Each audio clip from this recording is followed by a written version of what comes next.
as the group surrounded and the camera pans to Sledge, he does the. So you're probably wondering how we got here. Let me tell you.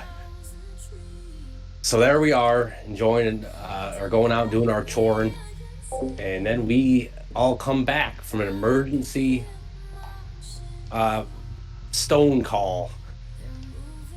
Nice. And from Seymour, we all come, and he depicts, or he shows us basically a mental picture of this creature that he knows the kiddo saw, and the village is in potential danger. We gotta go take care of it as the heroes that we are. So we start trudging past the fence line towards the ox, into the tree lines, until about an hour goes by, and in the middle of a forest, we find a very nice, stone crafted cottage.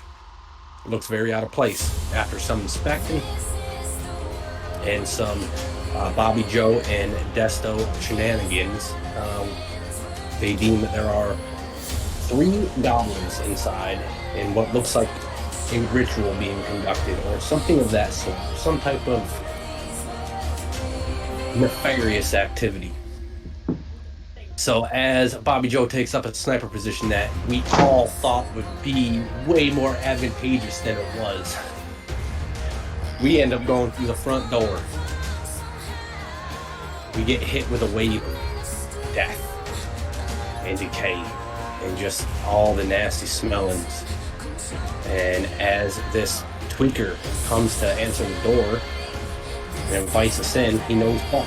Buck knows him. They're old chums. Obviously, they went on different paths of life. Buck took the correct one, and this guy did not.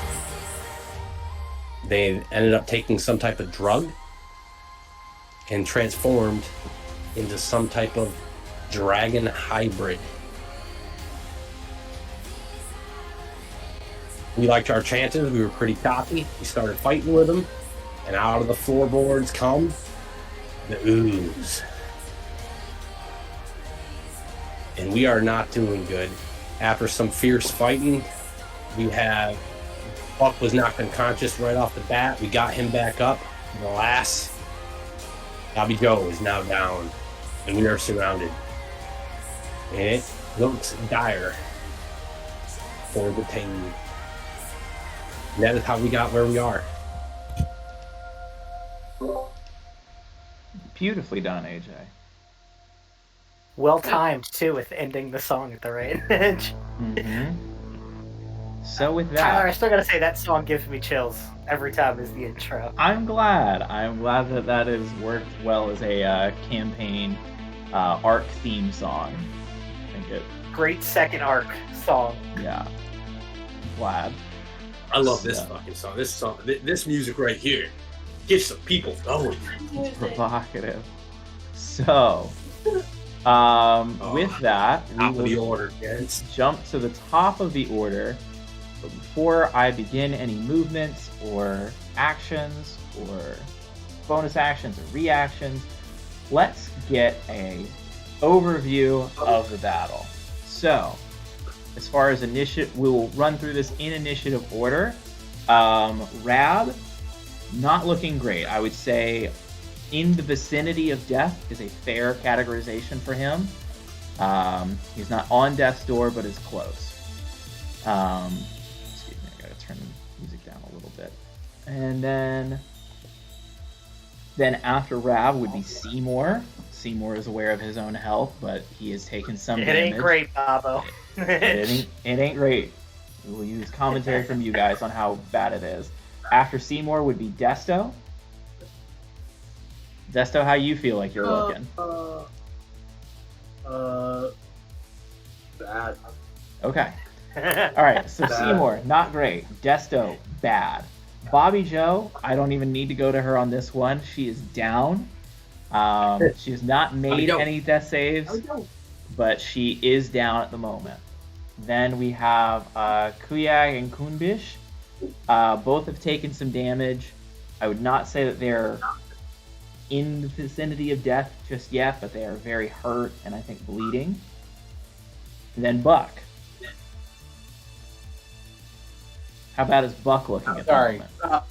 Buck is not looking great after having gone down and is now laying on the ground with a sliver of his previous strength.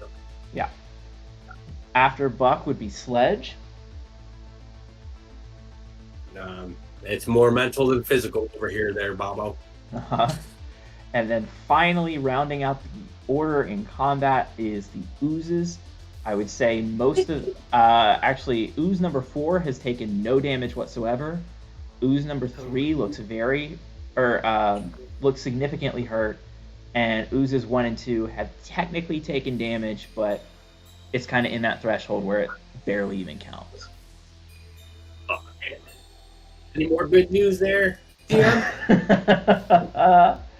I think that is all for general good news. We can address anything that I'm forgetting. I don't believe I'm forgetting anything important, but we can address things as they come up individually. So, believe that Buck was healed. Who healed Buck? It was Sledge, wasn't it?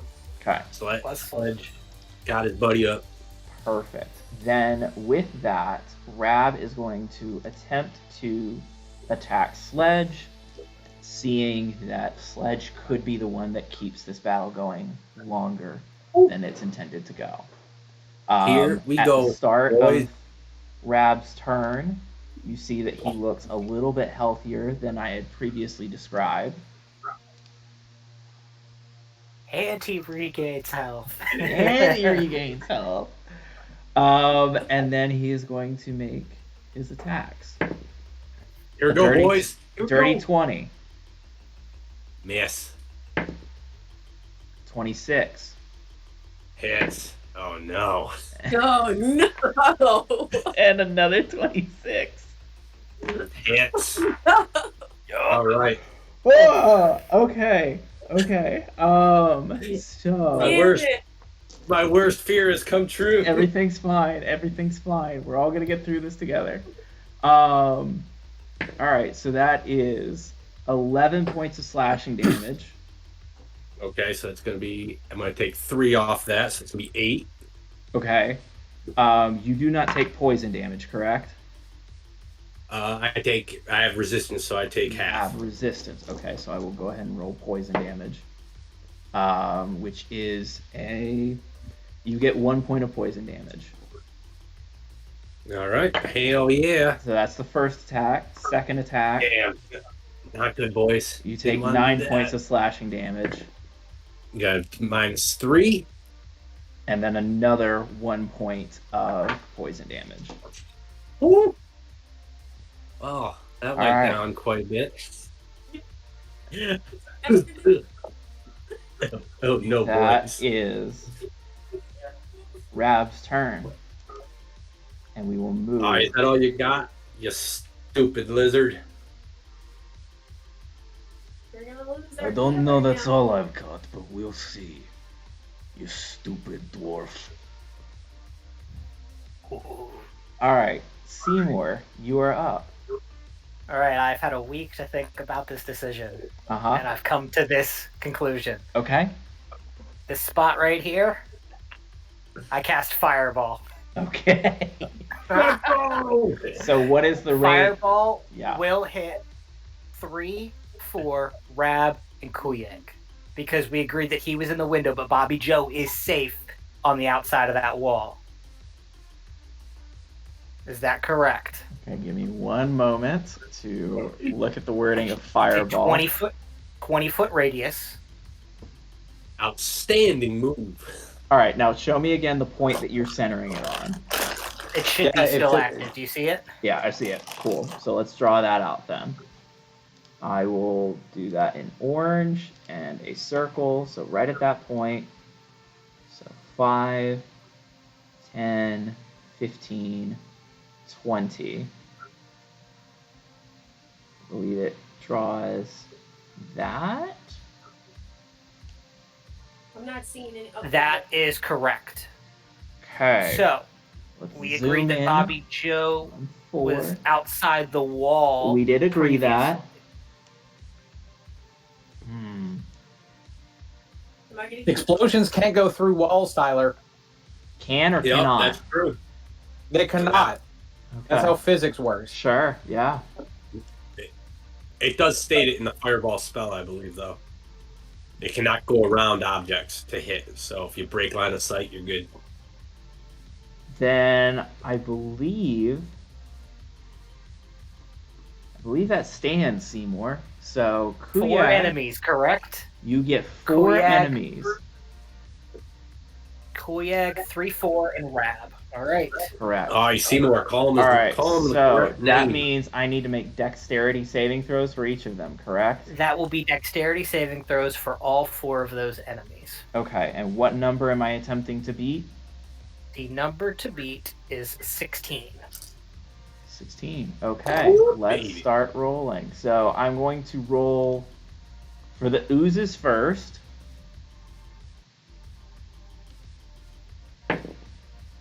3 fails. 4 Oh, no. fails. Now you roll 4s and 3s. Fuck you. No, that's the ooze and ooze number 3 and 4. That's not what they rolled. Then we will roll for Kuyag. Where's my Kuyag dice? Did not go in the box. Also fails. And finally, we will roll for Rab. He does get, unlike all the other creatures, he does have a slight bonus to dexterity. Rab saves. Oh, Those that failed take 26 damage. Those that save take 13. Okay. Let me see. So 26 damage for 3 and 4. 26 for 3, 4, and Kuyeg, Okay. and 13 for Rab. Okay. 13 for Rab, taken. So Rab is still standing, and then which one was? Yeah, I think okay.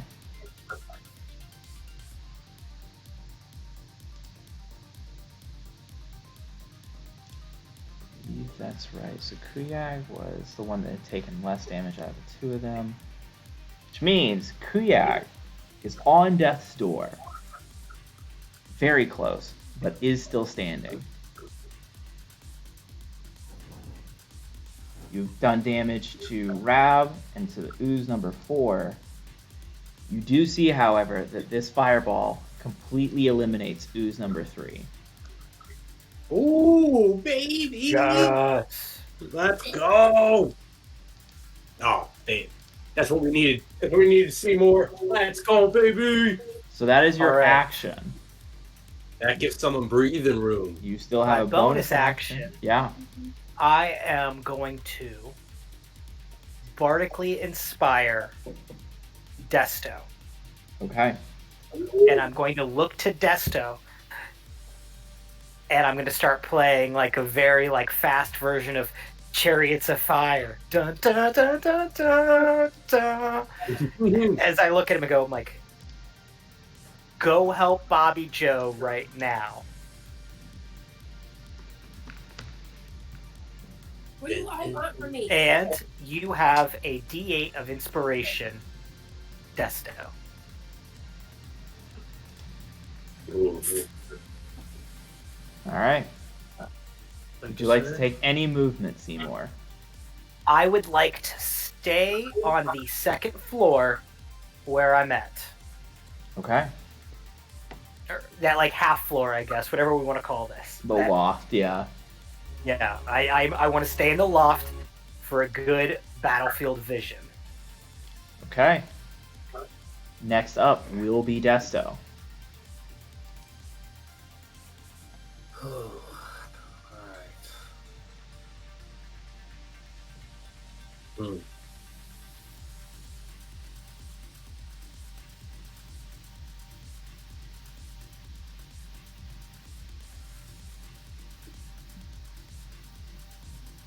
Okay, I'm gonna bonus action disengage.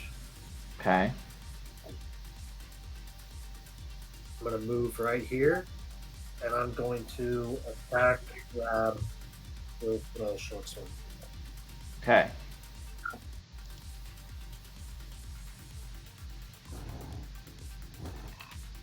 Oh, Jimmy, before you roll, I wanted to, before I forget, because it is your actual birthday the night that we are playing, you have a free point of inspiration to use at your leisure. Okay. Yeah. Because we Birthday appreciate you boy. spending your valuable birthday time here with us. Thank you. And I would prefer not to kill your character on your birthday. That would be preferable to me as well. Don't take my seat. I'm gonna go ahead and use that inspiration point. Okay, cool. Glad I brought it up. Holy shit, dude! I got that 20. Let's go. Okay. The birthday blessing. Remind me how many dice you're gonna roll. Ooh. Okay. I have 46 for the sneak attack. Okay. That's a 1d8. One or no? We're doing max roll, right? Or- Max, and then you roll. Yeah. Okay. So.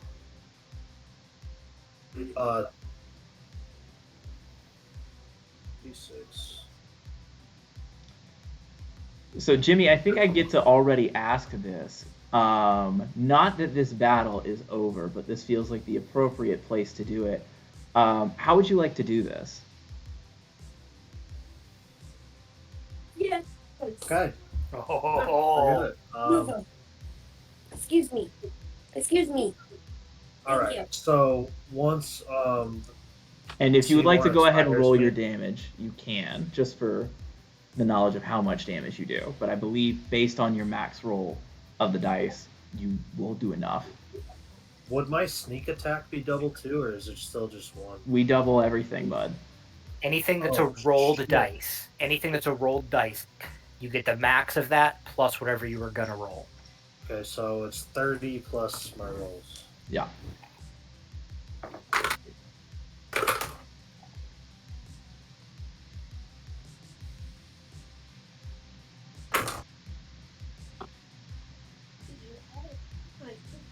Uh, 55 damage total. Okay. Rab had 28, but 55 damage as Desto rushes up. And how would you like to describe Desto killing Rab? Okay. So once Seymour inspires me, I just get like this like purple glow around my body, and I'm just gonna sprint. And while Rab is like roaring in Sledge's face, I'm gonna just jump from behind and stab right through his right eye.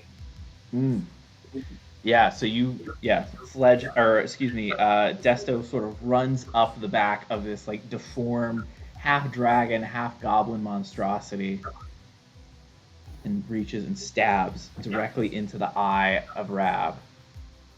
Roars out. And sort of does the like dramatic neck waving fall to the ground. And Rab is dead. And then I'm going to, while I'm on top of him, I'm going to put my hand towards the ooze number 4. Okay. And I'm going to do a Wails from the Grave on him. Okay. And that's going to be for 10 necrotic damage.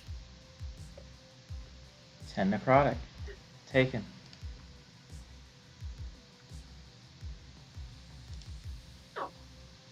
And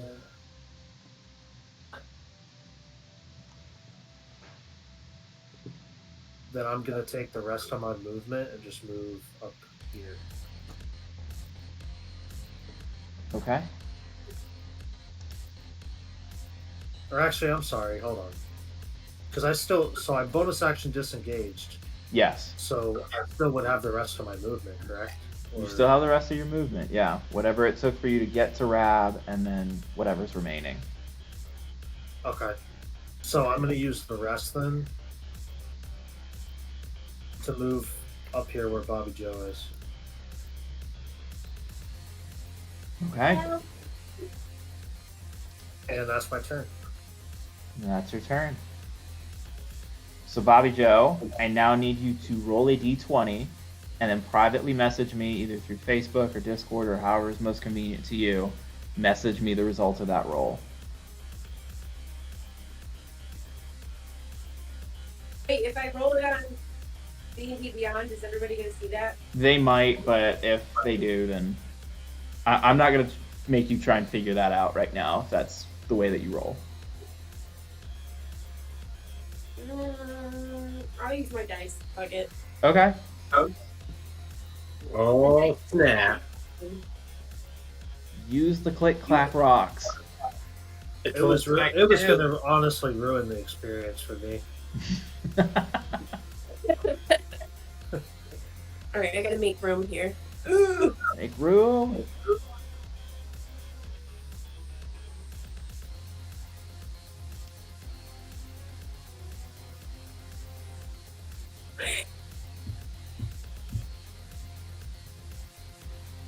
Okay. So Kayla has rolled her first death save. I'm texting you on Facebook because it's easier. Okay.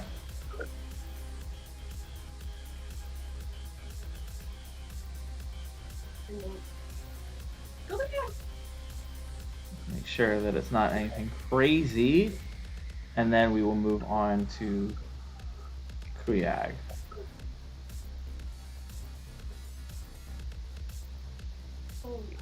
Okay. So Kuyag, seeing Bobby Joe go down, is going to wheel around and see that Sledge has crossed the entirety of this room and is now standing in the window and will take an attack on Desto.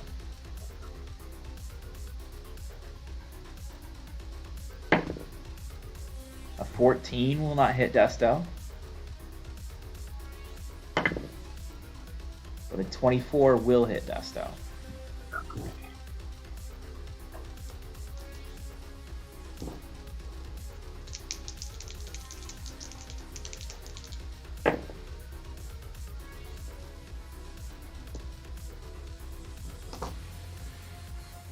Desto, you take 13 points of damage. I'm gonna use my uncanny dodge and half it. Can you? Okay, so uncanny dodge is a reaction. Does that work Yeah, I'm gonna use on my reaction. weapon attacks? Yeah, it says when an attacker that you can see hits you with an attack, you use your reaction to have the attack's damage. Okay. So you will take, we said 6 points. Yeah, 6 points of damage here. Okay. As his Kuyak's first strike out at you, just sort of with his deformed dragon arm, misses and sort of rakes against the brick and pulls a couple of the stones out from the structure. But the club attack is what really kind of makes at least some contact as you kind of push yourself back from the window a bit, but is still able to kind of scrape into your chest and down through your stomach.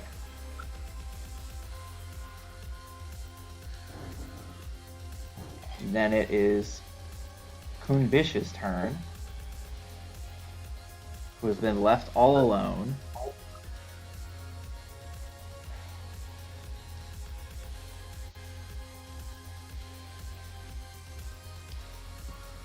I'm going to roll a d6 here.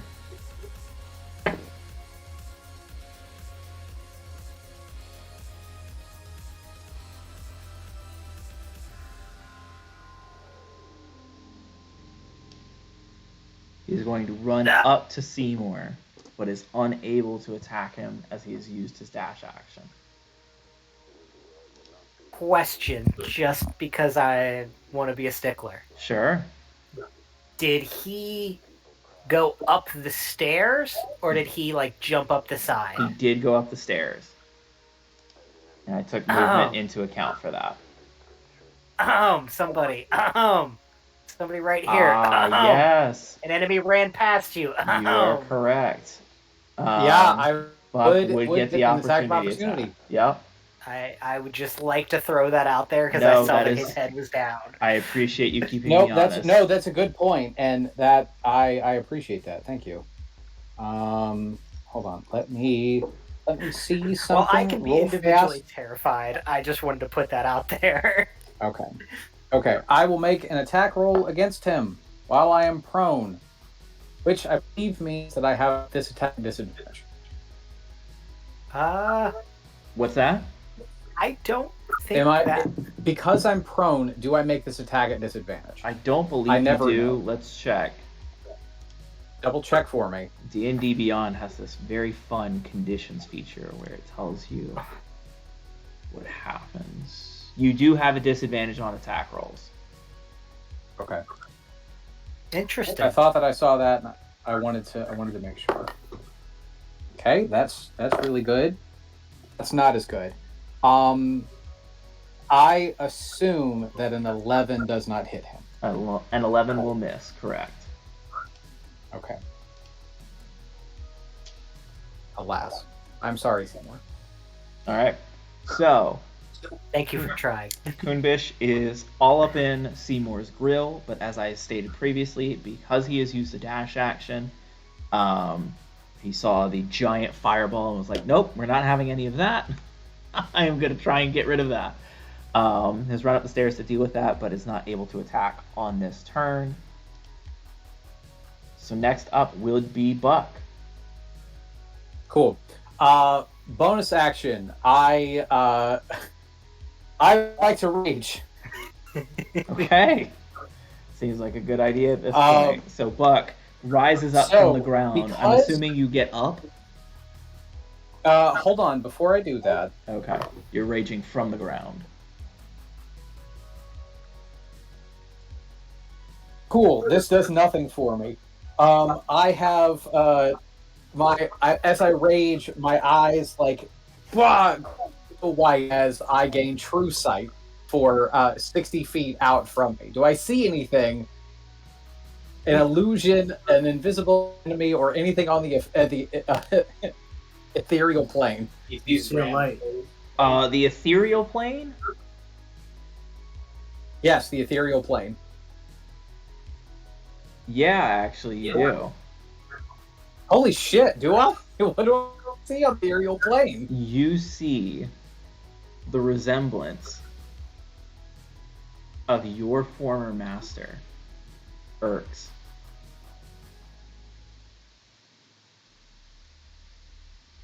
What the fuck? Let's go. Who is just like What the fuck? white knuckled, watching all of this. You can kind of gather by his positioning and like the look in his eyes, like passive insight, we'll call it, that he has been watching this entire thing. I went back as a DM and made sure that I was like reconciling with previous sessions and stuff like that. So I re-listened to the things that Chulbasan, which is your former or the ancestor that you had spoke to, and he had mentioned that Urks had been tied up. Well, it seems that Urks has been tied to this location because something was off, something was wrong in the Goblin Village. So, Urks is waiting, watching, white-knuckled. You can see him sweating, eyes wide, and for that moment that you see, like the activation of your true sight into the ethereal plane, you hear for a brief moment of just like, "Come on, Buck! Come on, Buck!" In a moment that almost takes me out of my rage, I just kind of look at him and just and then so as a part of my rage, I can move half of my movement, which should get me up from prone. Correct. Yes. So I still have 40 feet of movement. Correct. So I'd like to run up 5, 10, 15, 20, 25, 30, and I'd like to get right on this guy and as I'm running up, I was not finished with you yet. I will make a rest attack.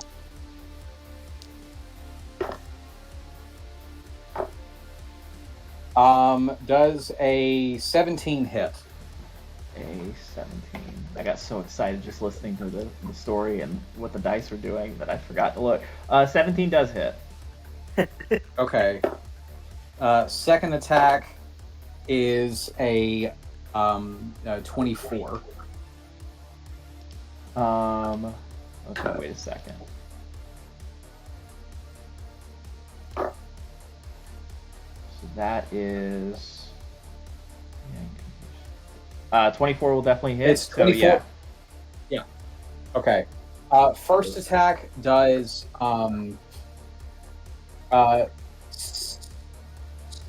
16 points of magical bludgeoning damage. Mm-hmm. Damn. The second one only does 9 points of magical bludgeoning damage. So a total of 25 points of damage. Yeah. Okay. So you take your 2 strikes into Kunbish. He looks very hurt after the second strike, and as you strike the second time into Kunbish, you see the life leave his body, and he drops, leaving you staring into the face of Seymour.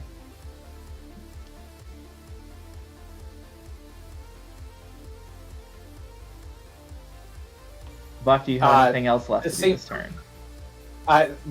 Seymour, looking into Buck's eyes at this moment, there is conflicting emotions of his regular battle rage, kind of joy at seeing you up and like the tide of the battle changing, and then also like he's literally seen a ghost.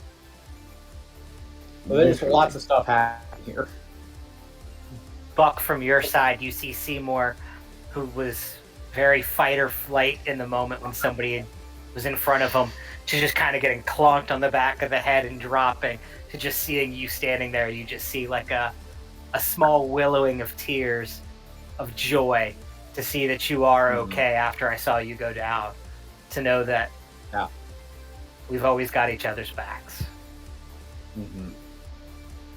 Very anime, and like, that not true tears, just like the little sparkles that belie tears. Exactly, just the little water line right there. Just the anime little like starlight things that go at the corner of your eye that then like blow away in the wind. All right, so Buck, your turn is over. We are now moving to Sledge. Sledge, there are 3 oozes still left on the battlefield, as well as a heavily damaged Kuyag. And what would your move be here?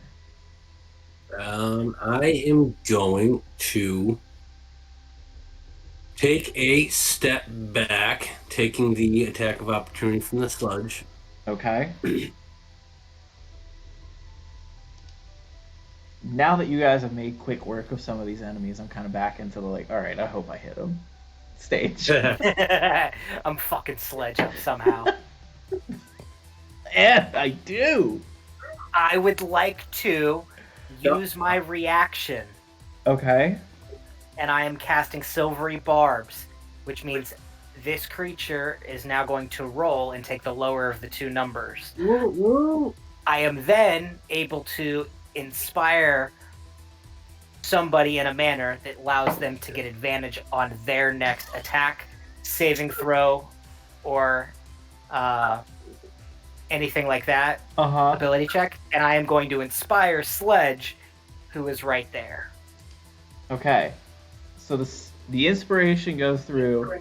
Your silvery barbs ring out across this battlefield. Sledge, what do you think you say, or excuse me, Seymour, what do you think you say to the ooze at this point to try and distract him? Give me a sec on this one. Yeah. I will say it doesn't have to be good because I rolled a 19 on the first roll and I rolled an 18 on the second roll. So he is still going to hit. It is still going to hit either way.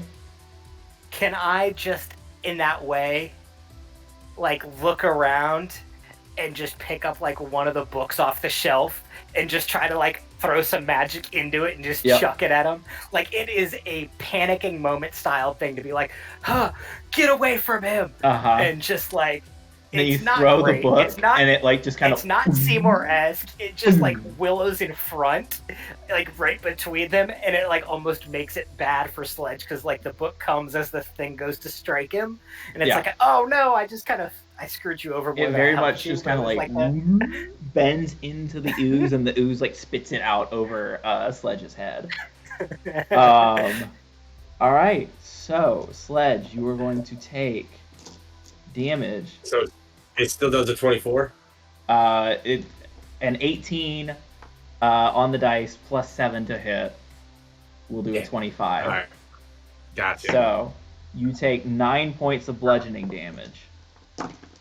You also take. Here's the real roll. No. I don't believe I have used the grapple mechanic on opportunity attacks, and I believe I am going to house rule suspend that on opportunity attacks because that feels unfair. I think that feels fair for its own attacks, but not an opportunity attack. I don't think we've had that come about yet in general. Okay. No. But I think that that's a fair ruling on that. I wouldn't be mad if you did grapple. In fact, I actually expected to be grapple and just totally lost the gamble. No, but you will take 14 points of acid damage. Acid. Well, I know what I need to invest in now. All right. So you attempted to run away.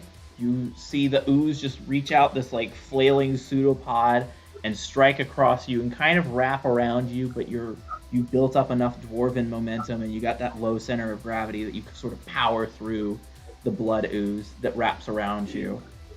Now what are you doing on your turn? I'm going to turn around, and that'll be the last time you touch me. And I'm going to cast Spirit Guardians at 3rd level, because that's all I can do. And I believe, I don't know how the hexagons are kind of where I want to have them in the Spirit Guardian's ring, but be the farthest away I can be. You're in a good spot where you're at then. So it's a 15-foot radius, if I remember correctly, right, AJ? Yep. So then they are three hexes away, both of them. So they're on the outer edge. Okay. Yeah. So you originate it from you, right where you are is a good spot. And Spirit Guardians happens, which I'm pulling up the spell now, but I believe you get to make an attack on one of them. They have to do wisdom saving throws. They both make, let's see, Spirit Guardians.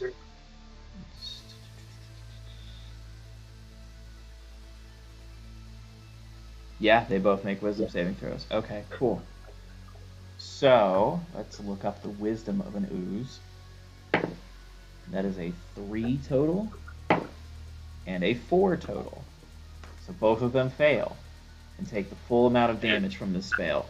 I'm gonna have the Spirit Guardian come out as a bunch of goblins. True goblins. Okay. Not the tweakers that we just saw. And they are going to take 11 radiant damage. Okay. Ooze 1 and 4 take 11 radiant damage as this sea of spectral, or this pod rather, not a full sea, but this pod of spectral goblins pops out from just seemingly emanating from Sledge himself, including Urks in this moment, but there's a number of other like normal goblins. And they're all just like, oh, what the? We work with a dwarf? Okay, sure, whatever. And just start hacking away at the oozes. So you said 14? 11. 11, excuse me. Yep, 11 radiant damage. Okay. Yeah, 1 and 4, that's correct. So, after Sledge, is the ooze's turn. And I'm going to have them do another save. And they do another save. This could be a good move for you, bud. That's a bad roll.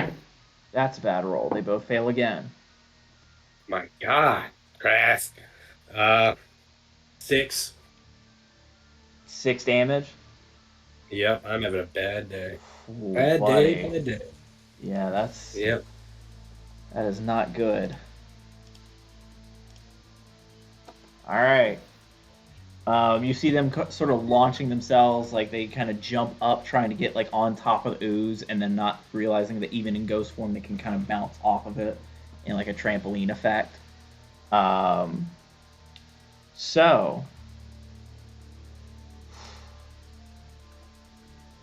but their movement is halved. You could have gotten. No, you couldn't have gotten further away because you would have had to be. You had movement left, correct? I wanted to bring this up. I don't know what it was. I wanted to go to the utmost max distance, Sure. which is 15 feet. I don't know how to show it on the hexagons, but mathematically, I should be good from these oozes. Yeah, there we go. That works better. So both of them are going to be coming after you. They'll take the dash action, so they will get near your space, but are unable to attack you this turn. Dope. Good.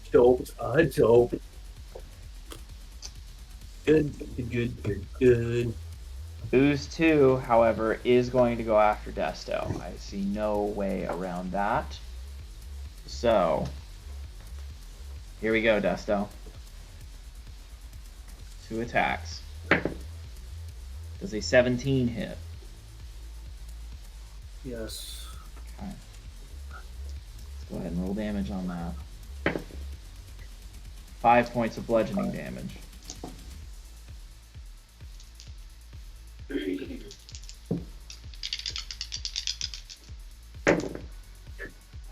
Oh my god. 5 points of acid damage? As the ooze hits me, I fall to the ground unconscious. Okay. For reference, rolled 3 1s and a 2 on 4d6, so that was about as good as we could have hoped for. And that was still enough to take him down. Yeah. I'm gonna die. So, that was the ooze's attack. It moved here, here, and we're going to use the rest of its movement to get in here. So, at the end of this round of combat, Bobby Joe is down and has made at least has made a death saving throw. Whether or not she succeeded or failed critically on either end, or just normal, is unknown to the group. Desto is down. Seymour is okay. Buck is clinging to life, but still okay. Sledge has summoned Spirit Guardians, which I'm going to draw a cloud for, even though it's going to be moved immediately. 10,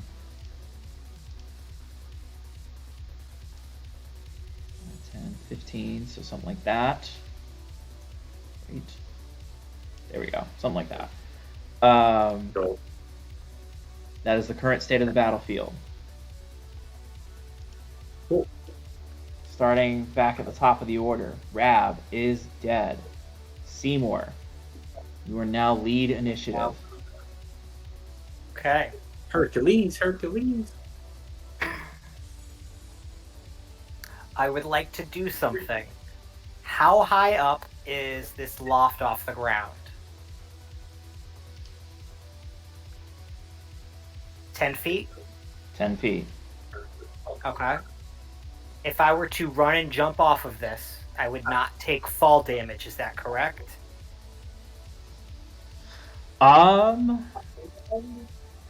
Let me double check that, but I think you might be right. I think 10 feet and less is the safe number, and then anything past that I have to roll, right?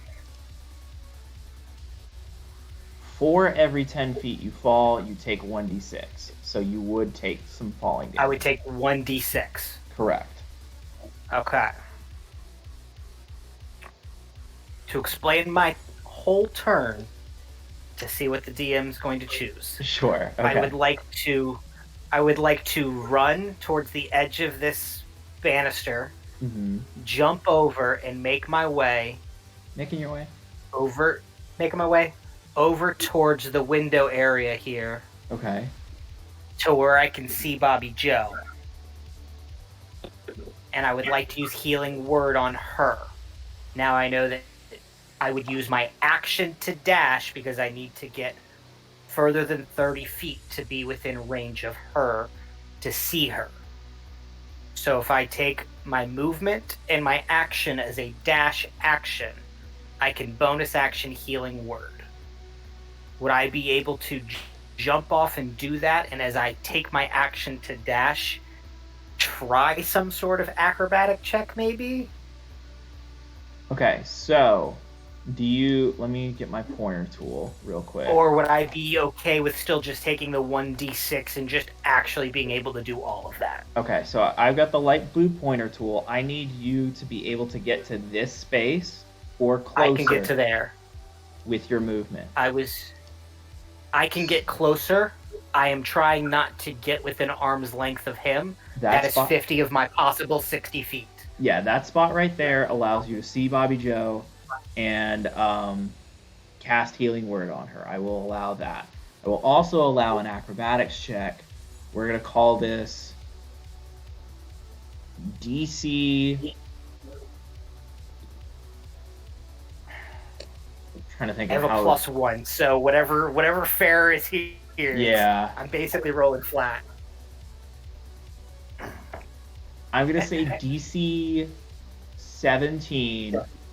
Given that it's only 10 feet, I would make it higher because I don't want to shoot myself in the foot of you doing an acrobatics check out of like 4d6 of falling damage. So for this one is 17, and it would be difficult from higher heights.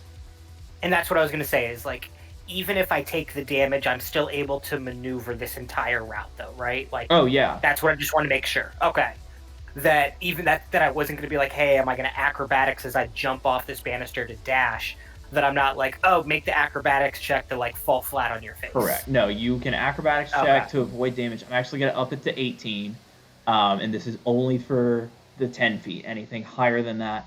And we're talking higher DCs at minimum, if not just automatic damage. But I think that's very fair. So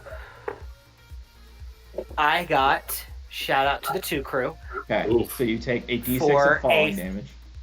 Yep, which is perfectly fine.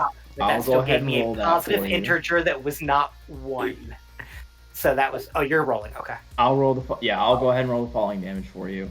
That's gonna be a 3. Beautiful. So you take 3 points of damage as Seymour launches himself from the balcony or this loft area and attempts to land gracefully. Kind of does so, but it's that weird thing where you like overextend one of your legs and bones bend in a way that they're not quite supposed to. Nothing's broken, but just your body was like, hey, fucking don't do that. That's not what we're built for. It's the that shooting pain from your heels up your legs and that you see the static in my face. Yes. But then Seymour's able to run across the laboratory and see Bobby Joe and cast Healing Word. And I cast Healing Word on Bobby Joe using a 1st level spell slot. And Bobby Joe, you automatically gain 1d4 plus 5 HP, which will be a total of 6 HP. So as long as you are not failed on 3 death saving throws. Bobby Joe, you want to tell them what you rolled on your death save? I rolled a nat 1. So, Bobby Joe had 2 death failures. You literally just saved the day. This whole time I was like, I can't even say anything. MVP. Holy shit. So, Literally said, instead of a nat 1, it literally says fuck. And when I looked down, I was like, oh no. so So she started blasted. How much healing points does she have? How many hit points does she pop up with? She gets 5 hit points. Okay, Bobby Joe, you pop up with 5 hit points. You are alive. Holy shit. Even though for a moment, I will say, excuse me, I didn't want to do anything in the moment because I wasn't sure what was going to happen. I will say, though, at this point that coming out of your like near-death experience, you had a vision of an envelope flitting across the ocean with gold dust and like sparkles coming from behind it, shooting across the ocean. You're not sure in what direction, but that is the vision that you have in this near-death kind of in and out of consciousness. Correct me if I'm wrong, Seymour, but I believe that's your turn? Because you've used your action to dash, you've used your bonus action to heal, and you used your movement, correct? That is, I would like to say, because you've asked me this before and I like the flavor of it. What is your healing word? The healing word that I would like to use is wake. Yeah. So Bobby Joe, you see this vision, and just all of a sudden in your head you hear the words, or the word wake from Seymour. I guess I'm just gonna... Oh, sorry. So I was gonna say those that aren't Bobby Joe hear me screaming, "Wake up, Bobby Joe! Get up! You can do this!" But just the word that she hears that is powerful to her, wake. That is my turn. I will shut up now. Okay. Jimmy, I now need you to make a death save roll and message me privately. Let me know which channel you're messaging me through. And on deck is Bobby Joe. So Bobby Joe, you're popping up into a combat already in progress. You are on deck after I get this death saving roll from Desto. So go ahead and be thinking about what you're doing on your turn.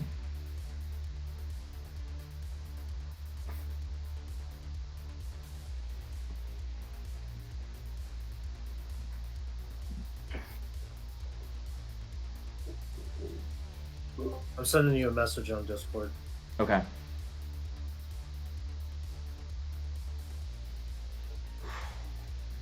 Not one, dude. That freaked me out. Oh my god. I wish you could have felt what I felt. I was like, oh no. All right, Bobby Joe, it is your turn. Alright. I mean, I'm not, like, prevented from doing anything because I was near death, right? No, near death has no effect on you. You're just, I mean, you're in a lot of pain coming back because that you still have a lot of damage that you've taken, but you are fully capable of using any of your abilities that you have. You are prone. I was going to say you are prone, so I would probably stand up. Which will take half of your movement. Okay. Yeah, but you're not attacking at disadvantage if you choose to attack. Bite the fuck out of him, Caleb. So, yeah, I guess I'm gonna like do a deep gasp, like like when you wake up from a bad nightmare, and then just stand up.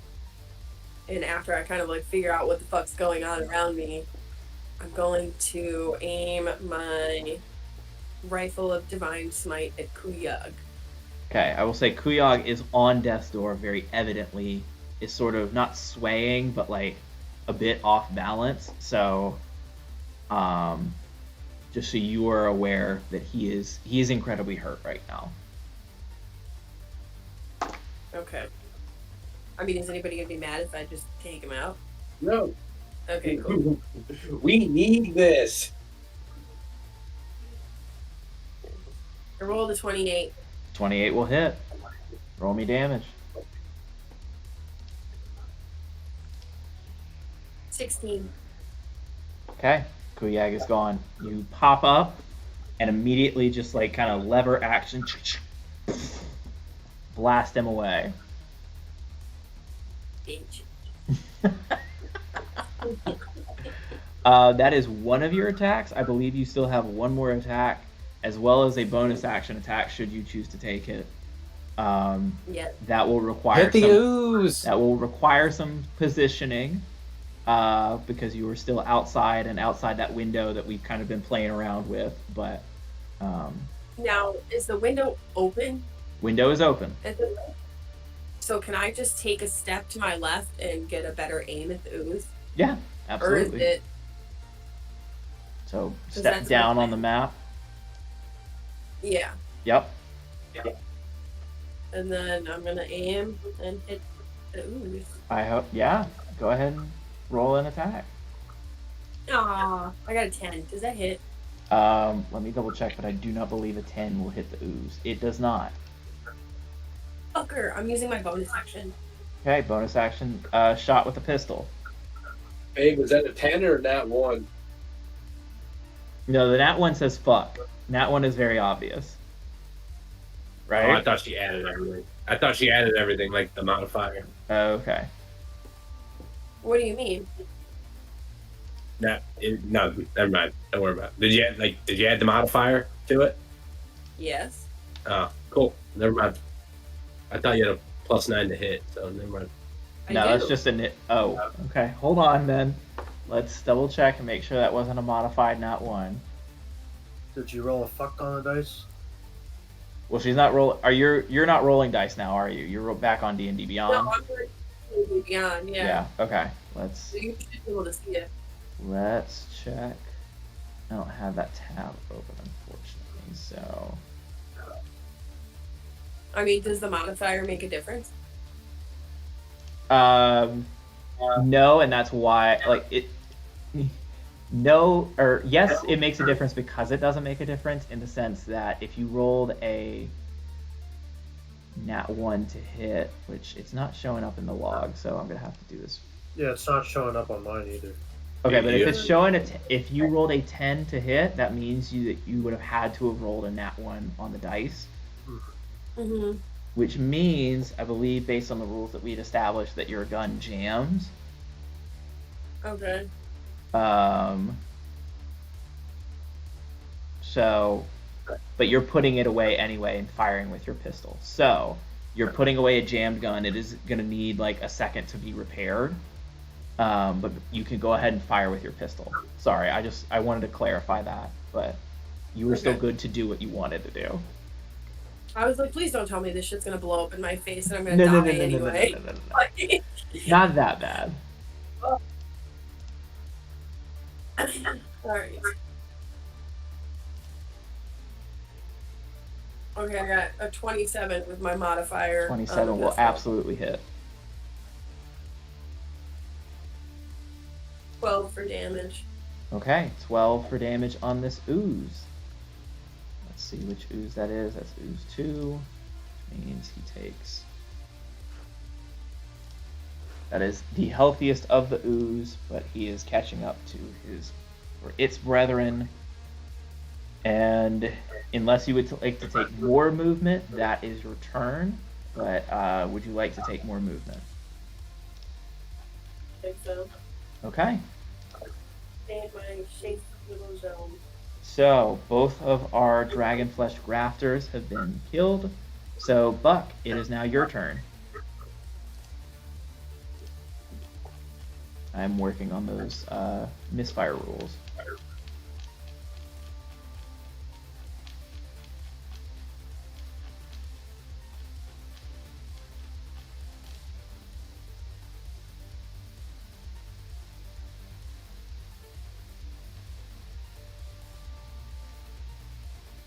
Buck, you're up, though. Cool. Okay.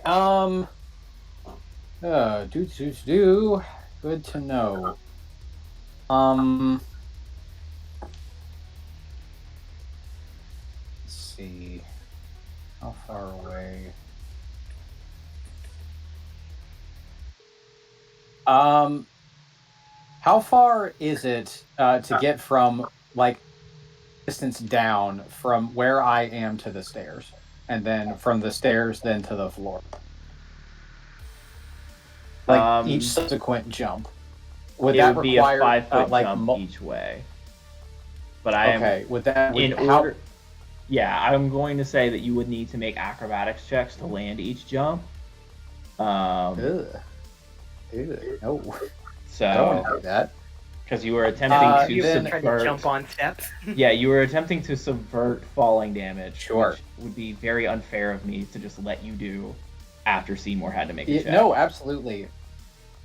Then to pivot, I would like to run and jump, and as I'm jumping, I would like to hit number 1 with an attack.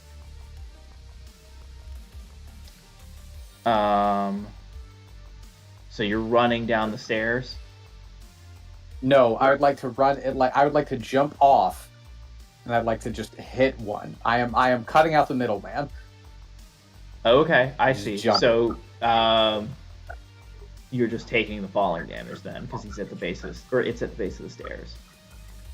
Yeah, I guess so. Okay. All right. I It will would give- be so. It would be bludgeoning damage, would it not? If that's how your weapon attack is, yes. No. The Falling. fall damage would be bludgeoning damage. Correct. Great. Then yes, I absolutely will just take the fall damage. Okay. You're just opting to fail. So you're Mr. just I like have the fall damage 'cause it's WWE. bludgeoning. Because I can have the fall damage. so you're just sort of WWE launching yourself off of this balcony into the ooze. Duh. Okay. Yes, of course I Cool. am. Weapon at the forefront, though, right? I am making this attack recklessly. Because Well, so it's an automatic This hit, is a- but it does 1d6 damage if you're just jumping off. wait, what now? So you're jumping off the balcony and attempting Yes. to hit the ooze. Sure. You're using your falling damage. That is 1d6 of falling damage. Okay, so I add that, or I'm just taking 6 damage. Or You a are D6 not of taking damage. 6 damage. That is the damage that the ooze will be taking. Because you are jumping and That's landing the on only it. damage the ooze will be taking. From this jump, correct. He's just saying the jump But attack. You physically jumping or I'm doing trying to like damage. whack it too. Okay.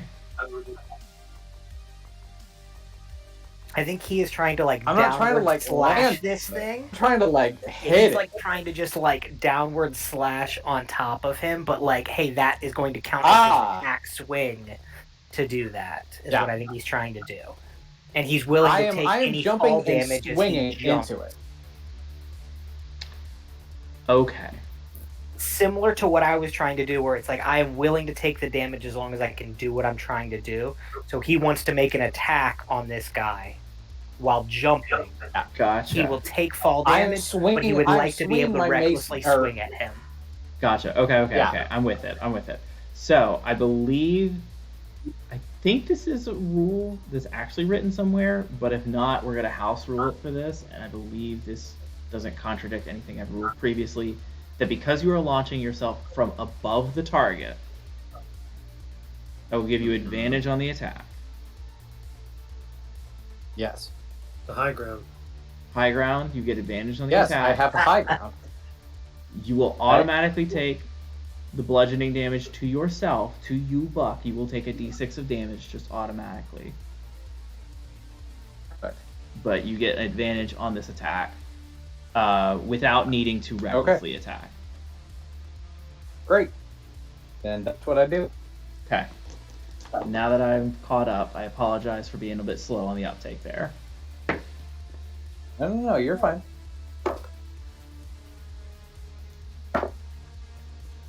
That is a good thing I had advantage. That is a 22 to hit. Hits. If it starts with a 2, it hits. Awesome. That is 17 points of magical bludgeoning damage. 17 points of damage taken. You take 2 points of bludgeoning damage, which I believe halves itself to 1. Yep. All right. That is your Cool. first attack. Do you get a second attack? I do get a second attack. Would you like to take that? How is it looking? It's looking hurt. I would not say death's door. Maybe in the neighborhood of death. Just around the block. Fuck. Yeah, I'm gonna stay here because I thought that would kill it, but it didn't. Is he inside it now? He sort of like stabbed down and split it and kind of just landed in the middle, and it's kind of reformed around him. Okay, I am not making this reckless. Okay. I did roll a nat 19 on the dice. That'll hit. Okay. That is 14 points of bludgeoning damage. Okay. He is on death's door, but is still standing or existing. Cool.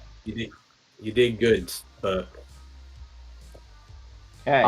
And realizing that I am like standing in the goo, that then I will stay where I am because I would not be able to take 2 attacks of opportunity. Yeah. So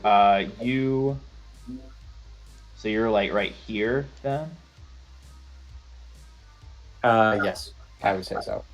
All right. So Buck launches himself from the balcony, following the pattern already established by Seymour, and lands amongst the ooze, hacking away at ooze number 1 twice, dealing significant damage, but not enough to fully remove ooze 1 from the battlefield.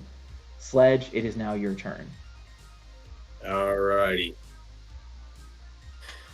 Let me give you the overall view. Let me know if this is how I think it's going to work or not. Okay. So, I am going to yell out to the users, ooze, it's time to lose. And I'm going to do a second level spiritual weapon. Okay. Let me double check your character sheet, but I don't believe that requires concentration, does it? It does not. It is a bonus action second level spell that does not require any concentration. Okay. Yeah. Correct. So I'm going to it is going to be a big old mace, big spiky mace that is glowing golden, or look like lava because the whole forge thing. So it looks like fucking molten ore. Looks fresh out of the forge. Yes, hot red steel. Yeah. It is going to smash into number 1. Okay. Do I still have advantage from the silvery barbs? Have or does it end? Have you made an attack, a saving throw, or a?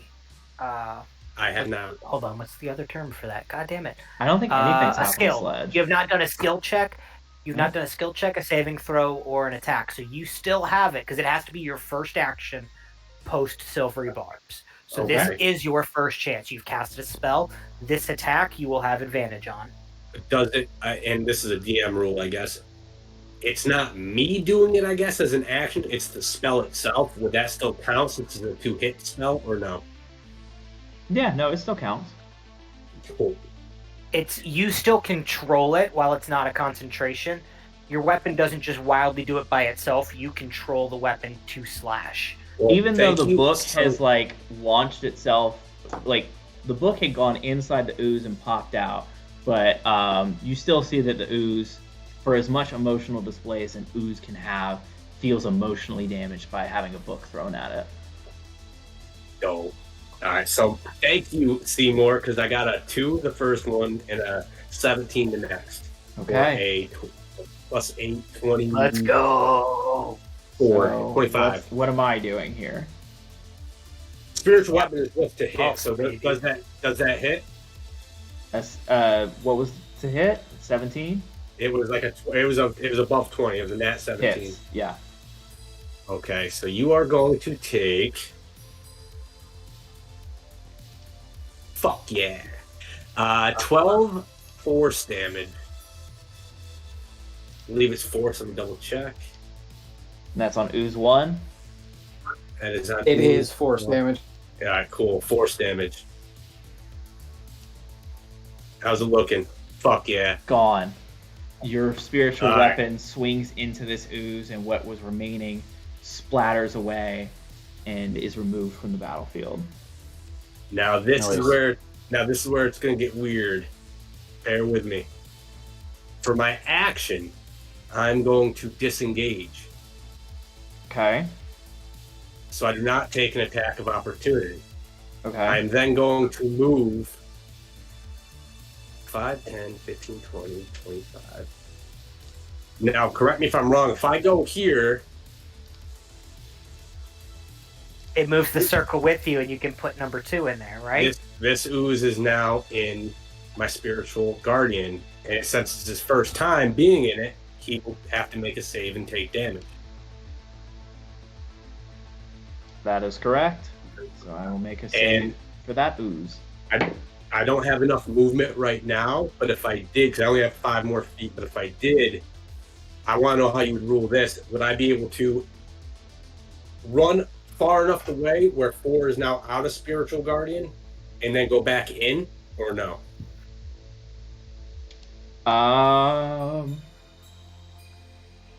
I don't think the spell works. Out and that back way. in Okay. will not work. So Okay. It's just the first time they enter it, and then suck. Yeah. And then any sub turn that they start their turn in. So moving in and out like that will never, with this Gotcha. spell, Not with Well, not with spiritual guardians. You can do that with other spells, but not this one. kind of like how So- you did that with Sabero and rushing me through it as each space was extra damage or something. Yep. This doesn't work that way for the way this goes. Gotcha. Cool. 2 does I fail though, respect that, so it though. is going to take full damage. Dude, not good. That's going to be 8 radiant damage. It's fine. Okay, 8 damage. This ooze looks hurt, Oh. but that's about like not too bad. Just for the record, for movement wise, because we ruled that you couldn't go back into it. I just wanted to place myself. Well, I can still do 5 more feet, so I'm gonna go right in between them, if that's okay. I will Just to make allow sure it. just to make sure he's encompassed in it, Um, and that'll be. so you will have backed up, so 4 stays within it, and we'll need to make a dex. Yep. Yeah, I'm okay with that. Cool. That's cool. Good move. Oh, Wisdom save. Ill. this is your guy. They both fail. Because that's what it is for spiritual Right. spirit guardians, not Right.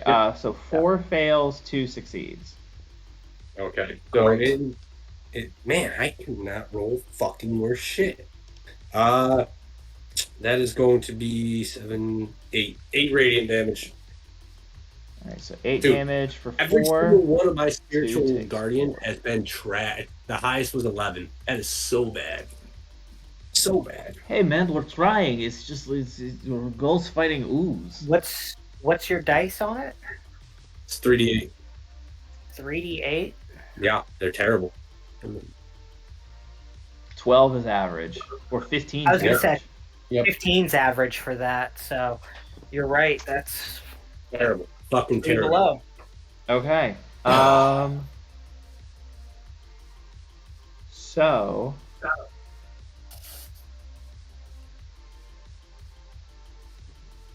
I'm gonna roll a d6 for number 2. Oh no, wait. Excuse me. A d4 for each of them. For 2 and for 4. All right, cool. So they're gonna stay with the closest people. So Damn. 2 is gonna attack Seymour. 4 is just gonna attack Buck. here's our attack rolls. So we're gonna do number 2 first. So these are the attacks on Seymour. A 26 will hit. Oof! These fucking oozes are And yeah. if I remember correctly, I should be able to cast Silvery Barbs on this creature to make it roll with disadvantage because this is a new reaction turn. I would like to impose that. 21 will still hit. 21 will absolutely still hit. Okay. Damn. And I'm going to give myself the d20 for a possible save in the future. Good call. So that is 8 points of bludgeoning damage. Yikes. Okay. And then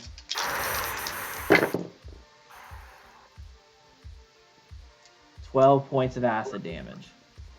Fuck. Okay. You are grappled. Grappled.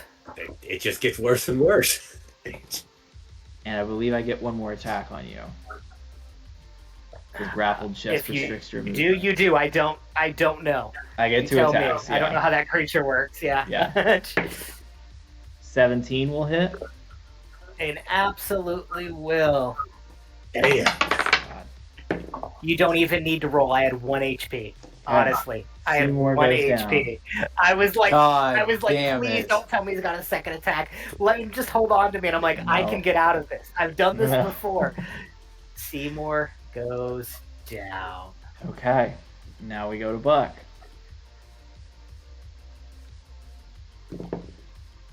Oh, bro, if you Bucks. Tell me, what'd you roll? Did you roll another nat 20? Maybe. I'm dead. Yeah. I'm down. Buck is down. I can't save you. Wait, was that wasn't an advantage? That was a flat roll, right? That was a flat roll. Okay, then I'm down. Oh, Seymour, use your silvery bar. Oh shit. Seymour is down. Okay. That's the ooze's turn.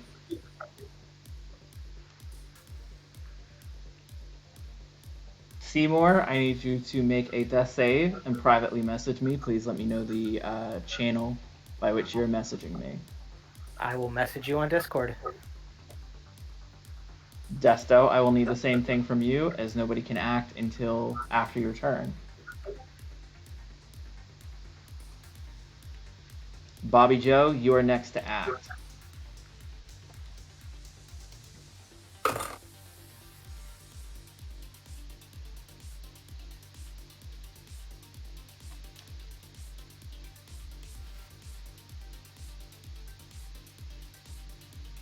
Bobby Joe, you better fucking smash him. I can't use my one weapon right now, so guess we'll see. Pistols it is. Okay, hold on 1 second, Bobby Joe. You did get an nat 1, which is going to be a misfire, but I believe in your feats, there's something that allows that to be a quicker repair time. So, I think you can do it as a bonus action. Yeah, give me 1 second to confirm that. It might be more advantageous to just attack with her pistols and have all three, right? That's the whole thing. Her misfiring was for the rifle. Was last turn on the rifle, right? Yeah. Correct. Yep. Right. So then she could drop and do all three, or she could take one of her 2 from the attack action. And I think that because of her ability, she can basically immediate action it and get her second shot and still get her pistol shot off, which still gives her a smite bonus possible. I think that either way it's comparable. I feel like it's 6 if a dozen another. Yeah. But by doing this action now, it gives her the rifle for later on the 3rd turn.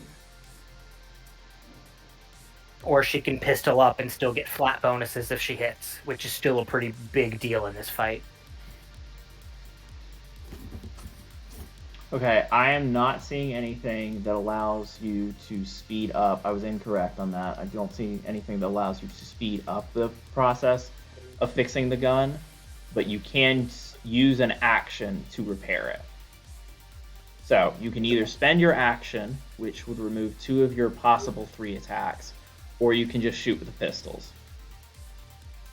Well, Just- I'm just gonna shoot with the pistols. then, That a probably. girl. That a girl. Blast away, BJ. Okay. Oh, dude. At 10th level, she can rapidly fix a jammed gun. Okay, there it is. Future ability to put into her classes.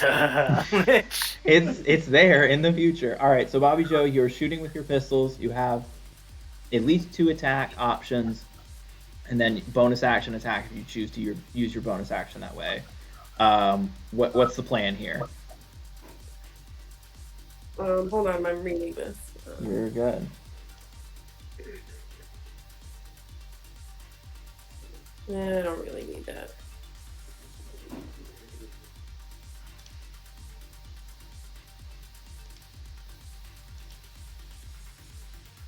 Yeah. Okay, I thought I was gonna do like a piercing shot, but I don't really need it, so Okay. I'm just gonna. I believe you got fire one that away with can my give you pistol. advantage if you want to, but yeah, you can just fire away. Ah! Alright. Oh, you fucking queer. Got a 10. Okay. Which We can a stand nat with 20 again. Or a nat 1 again. So, am I fucked? So, I would say that now would be a very, very, very good time to use your Deadeye Shot grit point ability, which will give you advantage on any shots that you take. So, while Piercing Shot may not strategically be advantageous to you, I think Deadeye would be helpful here. If you don't want to use it, that's fine. I just want to make sure that you are aware of all the abilities because Gunslinger isn't as familiar a class to anybody. I am so sick of rolling nat 1s. Sure, I would be as well. Oh my god. Okay. Yeah, I'm gonna use Hacks understands. I'm gonna use my Deadeye shot then, and Okay. use my other pistol to fire at number 2 again. Well, so no, I'm saying if you use the Deadeye Shot, I'll allow you to make the first pistol shot at advantage, so you can take Oh, the higher really? of 2 Okay. rolls. 2 rolls, excuse me. Okay. Yeah. Dope. Let's do that then. Hey, that one was a 20. Okay, that will hit. Cool. So I'm going to mark off a use of that. But 20 will hit. Go ahead and roll me damage for, I'm guessing, ooze number 2. Yep. Okay. And it's gonna be 8 damage. How much? 8. 8 points of damage. Heard. Ooze 2 had more than 8 points of damage, so it is looking more hurt, but still standing. Now you can use your second attack, Which I'm also gonna use at number 2. which you're also shooting at number 2. That one was 25. That one's a 25, so that will hit. Damage is 12. Damage is 12. All right, it is on death's porch, as we like to say. It is in the orange zone. Already. On the border of red. So, Bobby Joe, you have a bonus action still available to you, I believe. Yup. Would you like to fire a third time with your pistol? Yup. Okay, fire. 17. Hits. Damage. Yes. 11. Ooze number 2 barely hangs on. No! Die!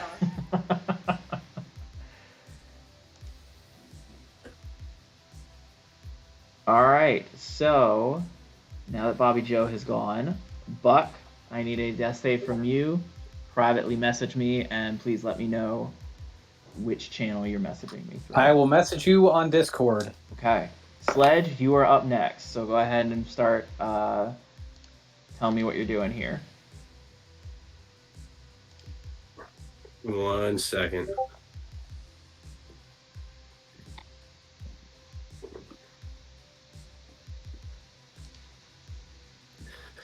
I just want to confirm with you. Aid cannot stack, correct? I believe that's correct. No. All right. Which when I was doing my things, I did not know. So I'm going to have to change some things around. Sure. I Do think that. everybody's going to after this.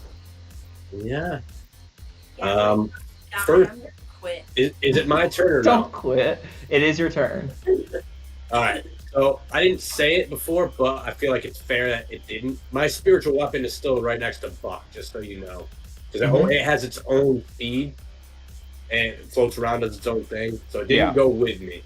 1 second. So sorry that I did Close not say that. No, you're good. It should still be right there. Okay. And I'm It's gonna, only just 60 feet within the vicinity of you. yep. And then then it moves 20 feet per whatever. That's your spiritual weapon. 4 is right there. looking. Can I make a general perception check as a free action just to see how, or maybe I'll have to Both go are medicine, I like don't know. barely clinging to existence. I was gonna say my allies as well. Oh, allies. Bobby Joe is also barely clinging to existence again. I'm not worried about Bobby Joe. More Seymour. like how's Desto looking? Can I get a Seymour's closer look at down. him? I'm down. I will say. You're down, but Hold can I on. see how he's doing? Yeah. I will say an 18 perception check. DC 18 perception check will allow you to know if this pass roll gave him a failure or success. It will not tell you whether or not it was a critical. I got a nat 3, so that ain't Okay. gonna do it. You have no idea how Desto's doing. He's All right. down. So Seymour is down. No, Desto is down. Buck is down. You are how you are. Bobby Joe is barely holding it together. She's bleeding from multiple places, burned in multiple places from the acid of the ooze, but is still kind of like propped up herself against the window and kind of like holding herself against the edges of the window, pistol blasting at this ooze. I am going to take a look around, see that 3 of my comrades are down. Bob Joe's not looking good, and just I always leave it to a dwarf. And I am going to use Healing Word. On which one? Yeah, Healing Word on Desto Okay. to bring him up.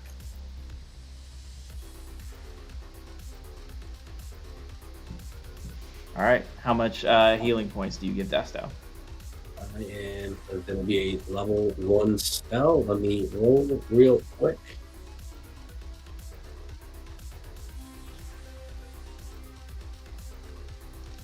I don't know if something's happening and I can't see the rolls. I guess I'll have to fucking. You didn't see a roll for me on your thing, did you? There, Kyle? Let me check real quick. Game log. No, I got a D4 here. So No, I saw the first one. So 4 plus 3 plus 4. You cast it with 2d4, correct? that was from last week. So I don't know why it's like a frozen or something. Okay. Yeah, I don't know what's up with that. All right. That's a bummer. Oh, sweet. So 4 plus 4 equals 8. He gets 8 HP. Okay. Desto, you pop up at 8 HP. And then I am going to use my action. The Puck's okay. I got my spiritual weapon helping him out. I'm going to use Toll the Dead on the one above Seymour. And I'm Okay. going to need him to make a wisdom saving throw. Fails. He is going to take 2d12. I believe, excuse me. Okay. Yeah, 2d12. So I will. Man, I don't think I've used 12 in a good minute. I'm sorry. Because he's already damaged, correct? Yeah. Yeah, 2d12. All right. Oh, baby. He's going to take 13 damage necrotically as he Okay. hears the anvil being struck. Number 2 takes 13 damage. And with the peel of the anvil being struck, vanishes from the battlefield. So, and that will be my turn. Okay. One moment. I just want to fix this real quick. This is a bad spot for there to be silence. So, just to confirm one thing real quick. Yeah. Yeah. All right. So, Sledge, Healing Words Desto, who had 2 failed death saves. Let's go, birthday boy. After the healing word brings Desto back up, you hear a peal of the hammer, or the spectral hammer striking the spectral anvil, and the sound damage is enough to shatter ooze number 2 away from the battlefield. Ooze number 4 then fails their save against Spirit Guardians. Come on, gobbles.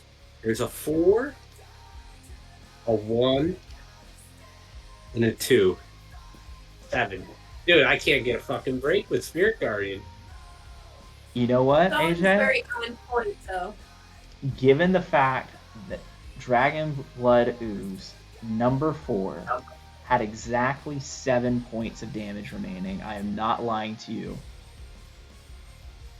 Let's go! You see the goblins dogpile this ooze, tear it apart. It vanishes from the battlefield, and this combat is now over. This is where we're going to take a quick break.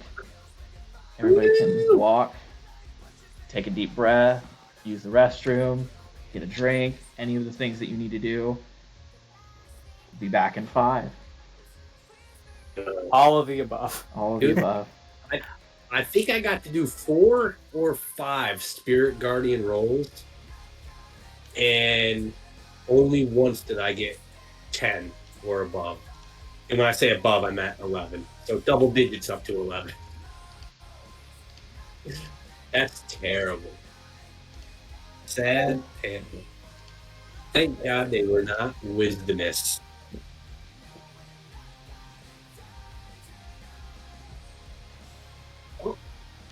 Oh, Whew, that was tight.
I don't know if Kayla's gonna have a seat when she comes back because Raider is taking up that whole chair there. It is fully Raider seat now.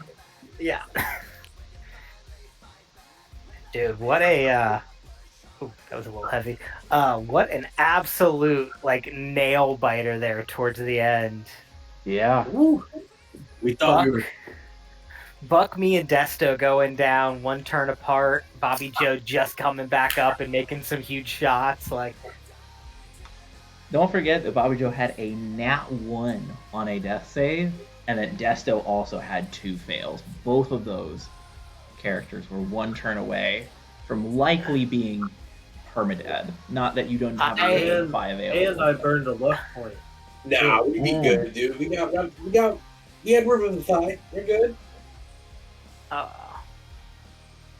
I'll tell you what would have fixed all of our problems, though. Mass healing word.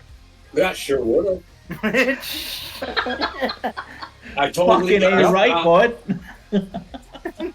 That said, aid would have changed things on a couple of us a long time earlier, though, too. So it's not that aid is a bad spell or anything like that. That was not what that was meant to be.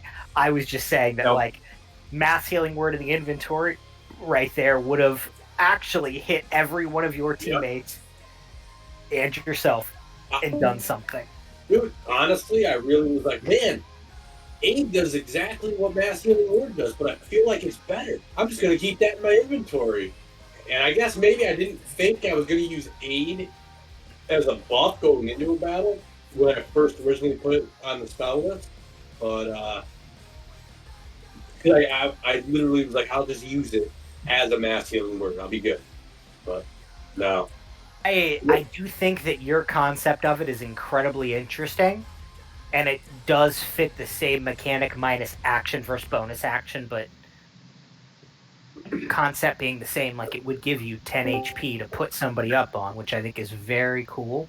The only problem being it's 3 other people, while mass healing word is you and either 5 or 6 other people. I think it's you and 5. So I think that would have changed some stuff, but in general, I did not know with Bobby Joe's Nat 1, like, the move I made was massive, but I was like, I can't let this slide. I'm like, all right, I can make this maneuver, get over there, do that. She'll shoot him off, and then next turn I'll get Desto up. And then I went down, and I was like, oh no, this is not what I planned. Dude, I don't think those oozes rolled below a nat 16 the whole fucking night. They rolled they fucking did. hot. They rolled like a 9 plus the 8 that they have because they were hitting me with 17s. Granted, it only is like a 10 to fucking hit me, but still. A 13 now, but still. Oh man, I'll level up after this if we live. Yeah. Tyler, very quickly before we started, look what koozie Greg found for me. A Yik Yak koozie. Shout out to Yik Yak. Shout out to Yik Yak. Shout out. Gosh. That's I hated Yik Yak. That's a niche memory I forgot about. Mm-hmm. Yik Yak. The little fucking device. Oh my god. All right. Working in student activities at the height of Yik Yak, where we put on events for college students, is that Yik Yak was the worst. I truly experienced cyberbullying. So pivoting away from cyberbullying into a different form of cyberbullying, which is me attempting to kill you real bullying over the internet. Yep. You guys survived. You made it. Well, hypothetically. Two of us are down, and both of us will stop talking now. Yep, well, fair point. As soon as I'm able to do anything. So we will maintain initiative order because 2 people are still down. Which means that after Sledge... I will be right back. Give me 1 sec. Sorry. My cat just... Seymour is the one that I needed to do something, but that's okay. Desto is back up, so we don't have to worry about Desto. And then, so Desto and Bobby Joe, you each have the opportunity to do something before Buck's death saving throw, but Seymour will be going before y'all. So just think about what you'd like to do with your turn, if anything, to assist.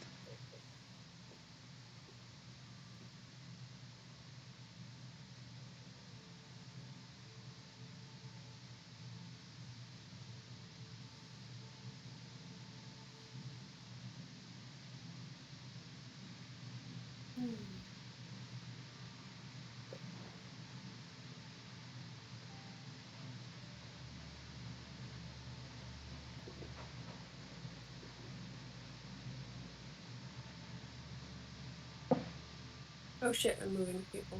My bad. I apologize. I told you guys Oh, about good. Noodle's new game of jumping up on the refrigerator and he knocked a Yes. bunch of shit over from up there, so. Little Fight the man, motherfucker. Noodle. Taz, or Seymour rather, I need you to make a death saving throw. And then message me via Discord. Next up in the initiative would be Desto. Yeah, I'm just gonna go and try to help Seymour up somehow. Okay, we will see what this turns out to be. And then you may make a medicine check.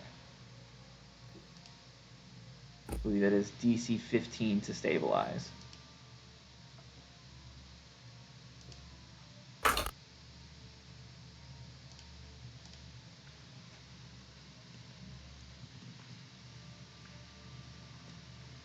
Didn't get it. Oh, Okay. actually, do I still have my bardic inspiration? I don't believe Yeah, you if you haven't used it. do. Because he's died though. He went unconscious. Or excuse me, unconscious. But I mean, that still would remove that, would it not? I don't know. Fuck.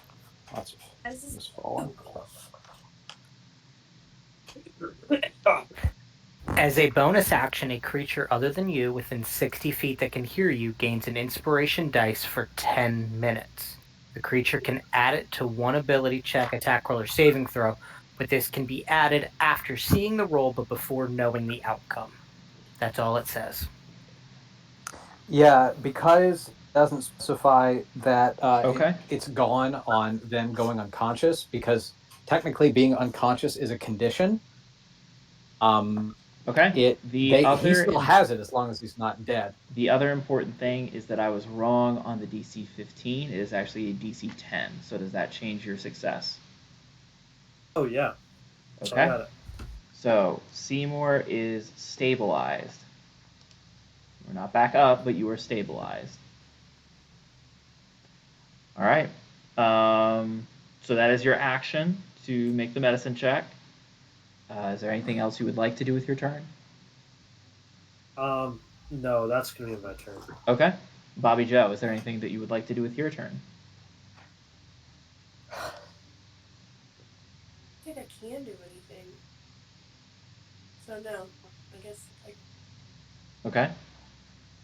Buck, I death guess I'll saving. sit down exhausted. Yeah, so Bobby Joe just sort of leans against the window, hanging kind of halfway into the building. Buck, make me a death saving throw, please. Okie dokie.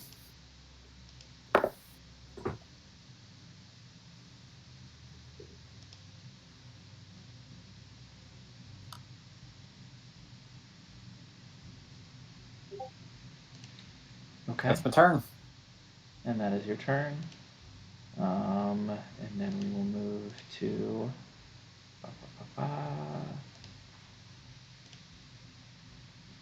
Sledge. It is your turn now. What does it mean for Seymour being stabilized but not up? So he is no longer making death saving throws. He cannot permadie, but he does not have any health points. He is still resting at 0 hit points. He is just not making death saves. How would we get him up from a mechanic standpoint without, let's say, without magic? Or For for few.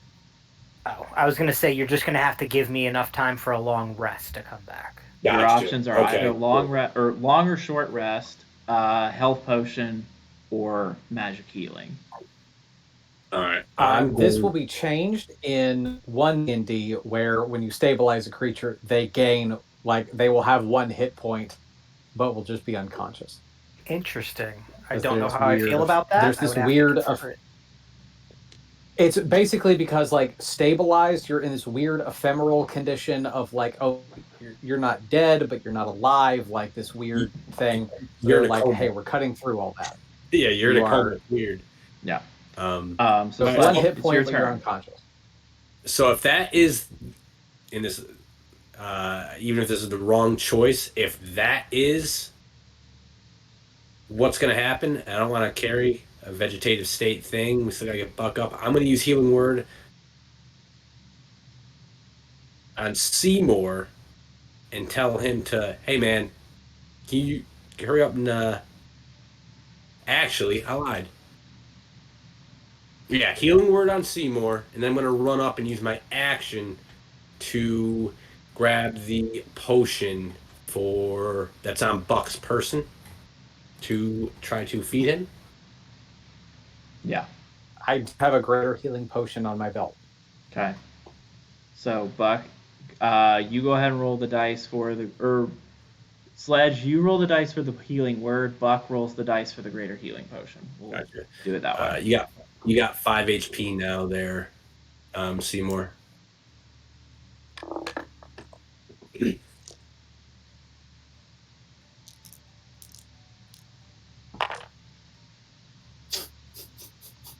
And just to confirm, he would have been in like a vegetative state until we gave him something that gave him HP, right?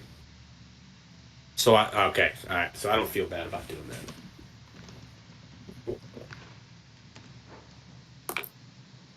Okay.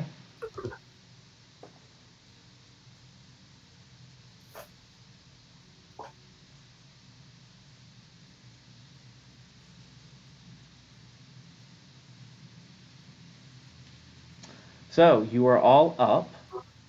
You are all incredibly hurt, but you have lived through this fight. What does the party do now? Cry profusely. Crying's free.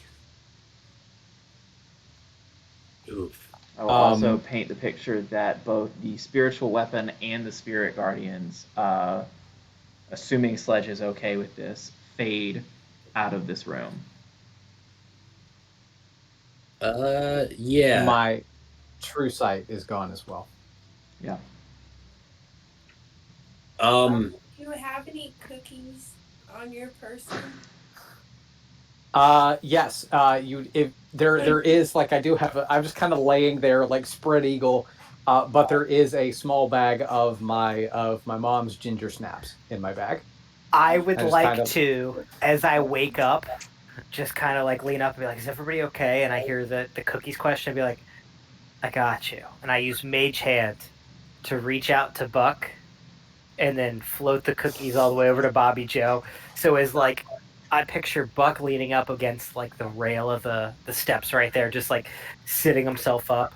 Desto's help prop me up against the wall. Bobby Joe's like leaning on the windowsill there, just like leaning in. I'm just like, here.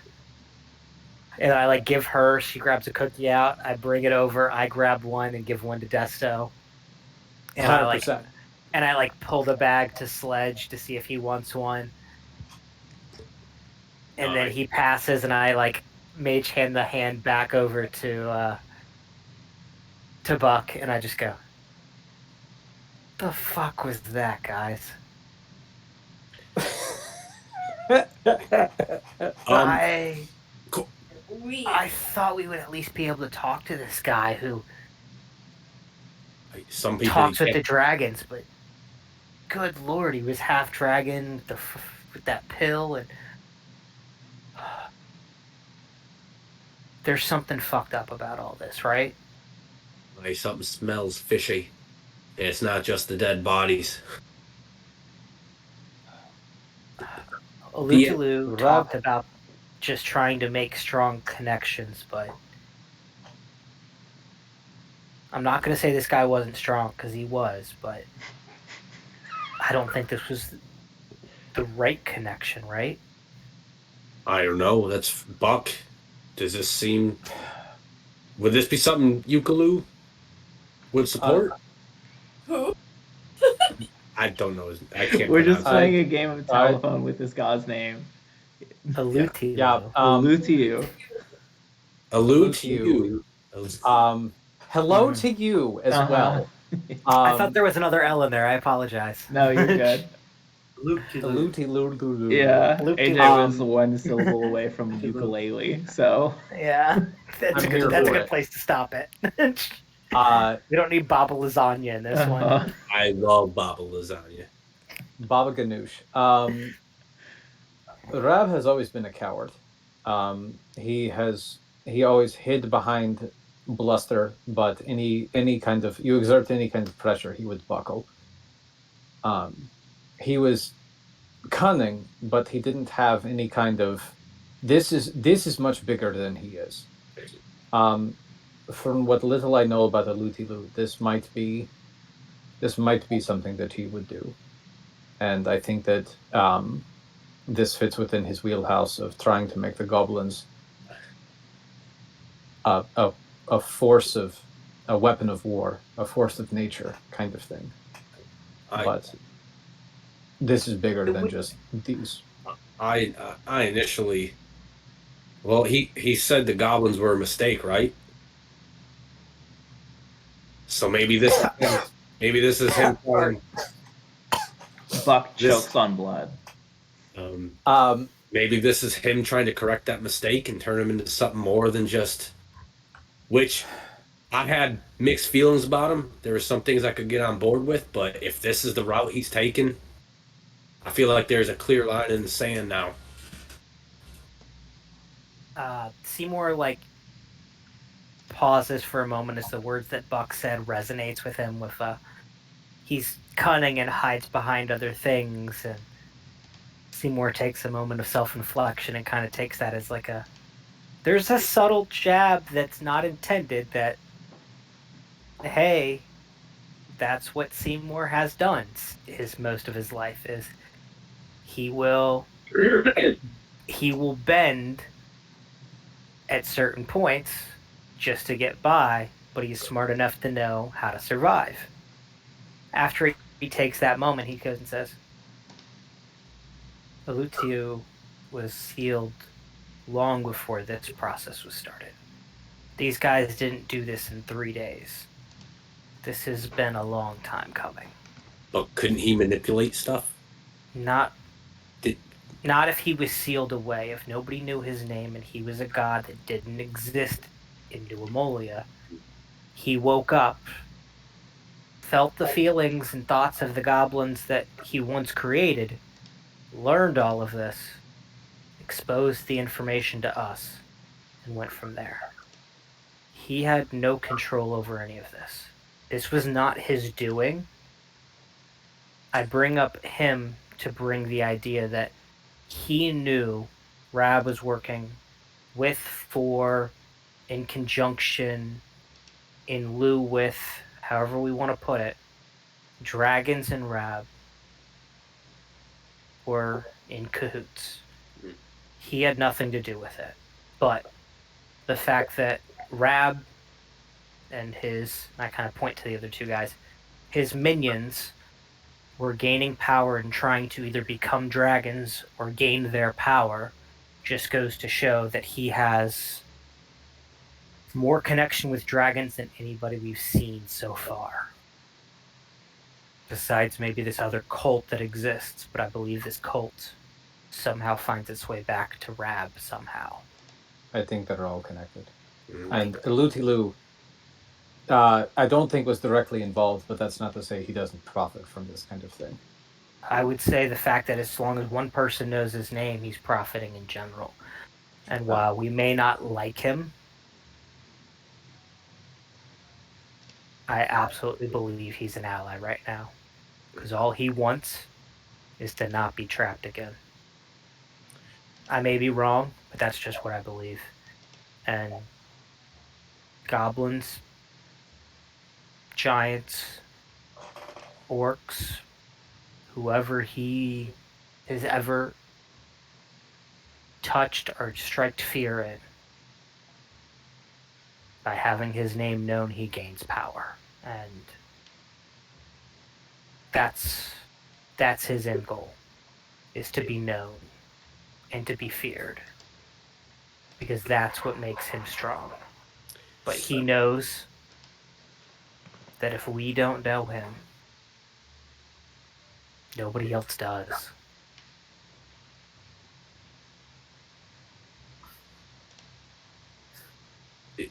DM, Hmm. are you done? Are you done? See, I didn't want to cut you off when you were talking, Seymour. Okay. Um, did when we killed Rab, Mm-hmm. come rag and come bitch, did they revert back to their goblin forms, or are they still dragon hybrids? They are still currently dragon hybrids. You see that as their like blood is sort of seeping out onto the floor, there's like these random muscle twitches, and like every now and then you'll hear like the sound of like a bone snapping or bending or something like that. It seems like they might be slowly reverting back, but Okay. um, You know, they're still currently vaguely in that form. all right. Is there anything worth? I want to try to invest it while Seymour's talking with this stuff. I'm going to kind of back up and try to inspect the goblins and the remains of the ooze if possible, looking for anything of use that has to do with their acid. And if there's nothing, then not a big deal.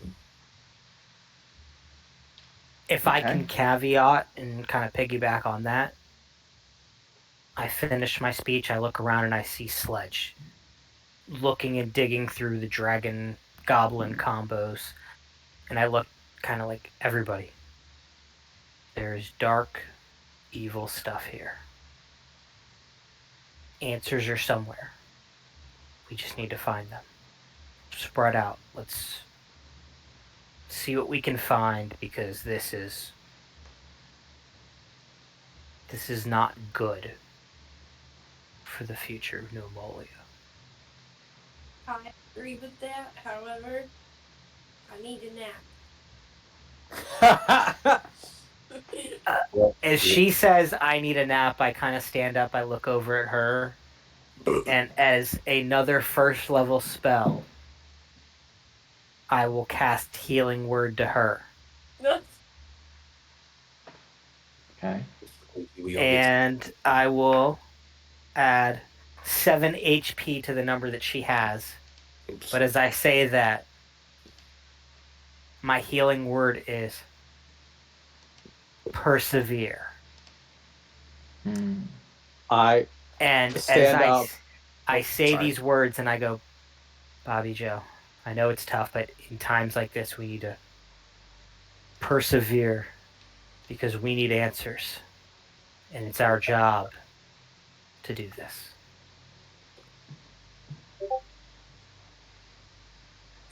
As that happens, I stand up and I see Desto. Are you still like holding the crystal? What did you do with the crystal once you took it? Did you pocket It's in it? my bag. Thing. It's in my backpack. Just so walking up to you, and I just kind of like put my hand on top of your head, because if I like lean down, I'm gonna just fall over. I just put my hand on top of your head, in the least condescending way possible, and just that was a very good shot, with the dagger in the eye. And honestly, I think you saved my life. So I don't have words to say thank you. I owe you one. I'm gonna just look at him and I'm gonna kind of mutter, "Don't mention it." And I like kind of lean to like to turn, and I put maybe a little too much pressure on you as I move my hand to your shoulder, and it's just like, oh, there's all of Buck's body weight in that for just a split second. All right, as I begin searching the cabin, but I am kind of only half-heartedly doing so. I am looking around to see if I see any kind of remnant of Erks or wherever he was. Sure. You- So I recognize that this was a lie. I think that if it is okay with everybody, I'm gonna have us all do like sort of one last turn, one last action or investigation check or something, for flavor to sort of close us out, and then we will end the session with whatever the results of that is. That is okay with everybody. Yeah. And then we level up, right? We haven't gotten there yet. My Damn. one birthday Jimmy and wish AJ. I made this Jimmy morning, like, oh, Tyler. AJ. It's his birthday. What's up, Jimmy? That was my one birthday wish that I made this morning. My one birthday wish. On his Oreo ice cream cake. Yeah. All right. So I'm going to go around.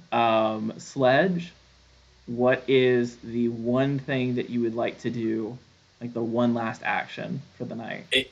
In keeping with the sledge theme, where I'm trying to look for everything to develop things for either armor, weapons, whatever, to just incorporate for the group. Is there anything on the ooze or dragon hybrids that could potentially be used in future forging, combining with armor, things like that? Okay. Yeah. So you'll give me an investigate check on that. Seymour, what would you like to do? Can you skip me for a second? Sure. And I'm messaging you something that I would like to get back to, if that's okay. Okay. Okay, I I'm still have that. messing something as well, Tyler. Sorry, AJ. No, it's good. Bardic inspiration still applies, correct? Hasn't been over 10 minutes. Correct. Yeah. Yeah. Motherfucker, dude. Fuck these rolls. Buck, what would you like to do? I am honestly like I'm going to be looking for signs of Erks. As much as I understand the importance of trying to find anything in this cabin about like documents, whatever. Seeing him really shook me, so I'm going to do that. And if it helps, I'm going to expend one of my uses of my magic awareness. So if he is magically there, I'm hoping that like in some vain attempt that like, oh, he's invisible or something like that, then I'm using that as well. Okay. And Bobby Joe, what would you like to do, if anything?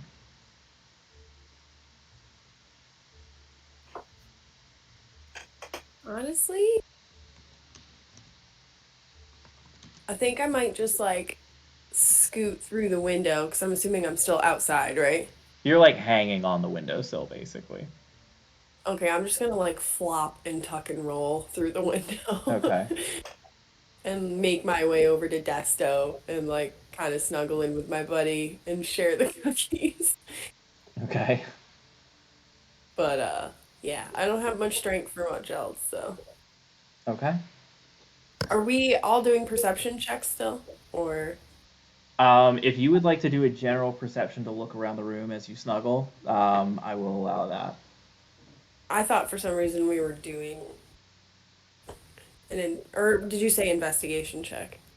I was gonna have you all do investigation checks if you were looking into something in particular, but if you are narrating your character as just kind of flopping, I was interpreting that as sort of being too exhausted to look for anything. If you would like a free, like a general perception check, I can give that to you, but I will give you less specific information than perhaps an investigation check would on a specific facet of this room that you find yourself in, if that makes sense. I mean, you can. You definitely can, but I only rolled a 5, so. My character is very tired.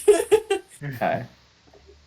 So we'll go ahead and narrate that. Yeah, Bobby Joe just sort of like flops into the room, does like this very languid, could be graceful if the circumstances were different, but at this point, it is just like this is the most efficient way for me to move. I was already halfway into a roll. Let me just finish it, and rolls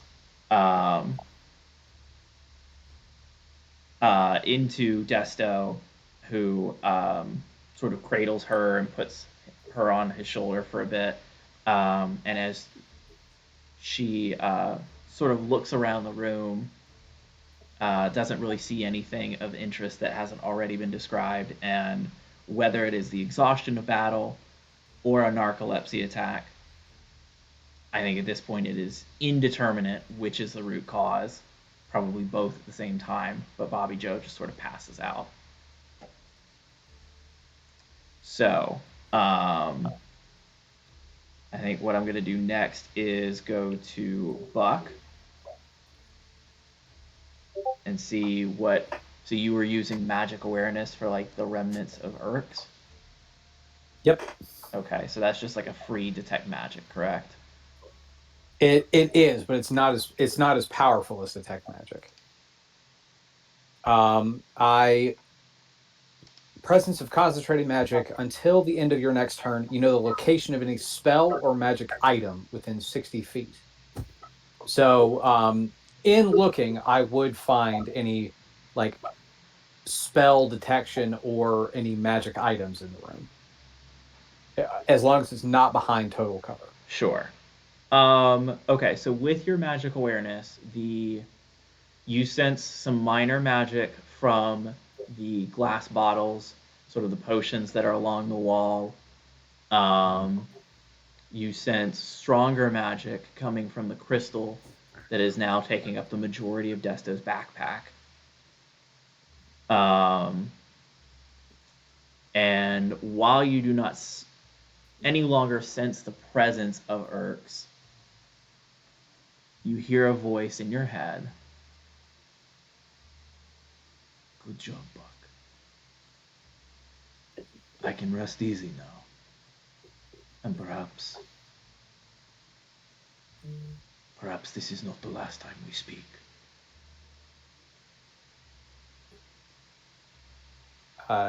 Hearing his voice again, Buck kind of. Is there a chair or anything in here? You can find a chair or a stool or something.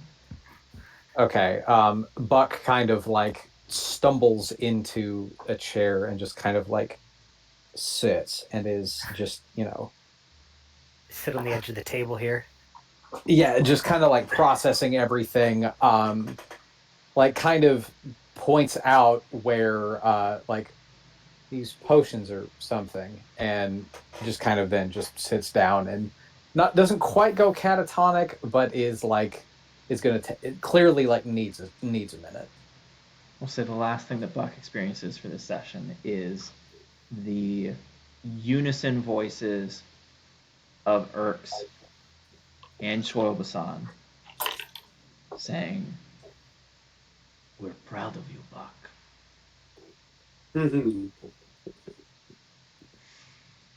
Emotional damage. So, I will move now to Sledge, who rolled an investigation check on the oozes. Yep. And so I rolled a 5. Luckily, Bardic Inspiration got me 8, and then with my modifier, 1. So I got 14. Okay. Luckily, the two big pieces of information that you were hoping, or I was hoping that you would get out of this, both fall under that DC. So dragon blood is dragon blood, and that means inherent to the fact that it is tied to dragons, can be used for something. I would say that Sledge is insightful enough to know that he has observed kind of the main effect that dragon blood can have.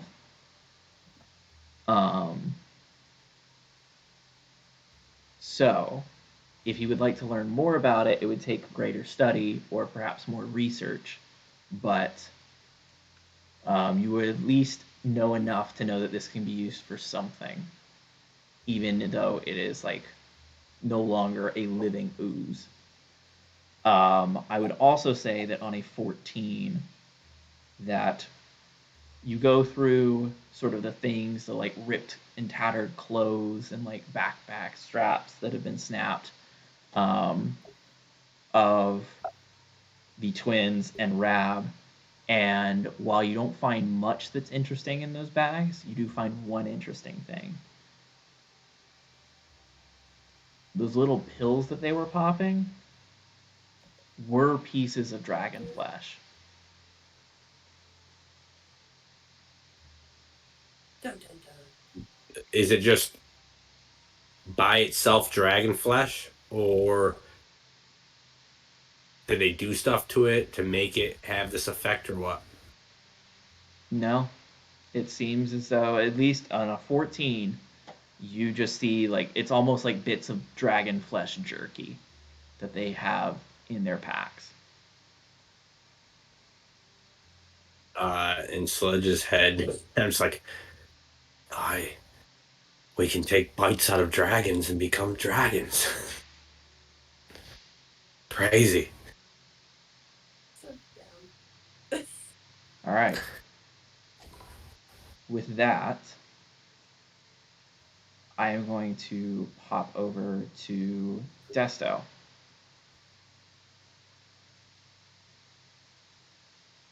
All right, so Bobby Joe's gonna come up to me and go to like caress me, and I'm not going to caress her back. I'm actually going to kind of shoulder her off, Oh, my bad. and Yeah. I'm just not really there, like in the moment, and I'm going to walk by, and I'm just covered with blood and whatever, and I'm going to walk over to this table right here and have a seat, and I'm just gonna kind of like be holding my head like this, and inside of my head, I just keep hearing like people screaming. Yeah. You hear the screams of perhaps people in their death throes, or the souls of the damned. You're not sure.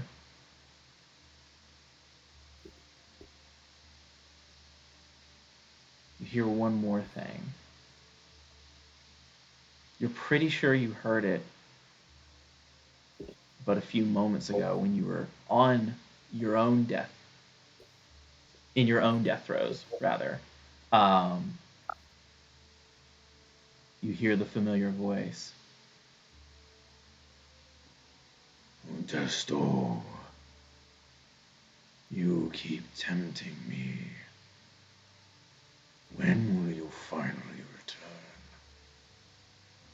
When will you join me in your rightful place as my subject?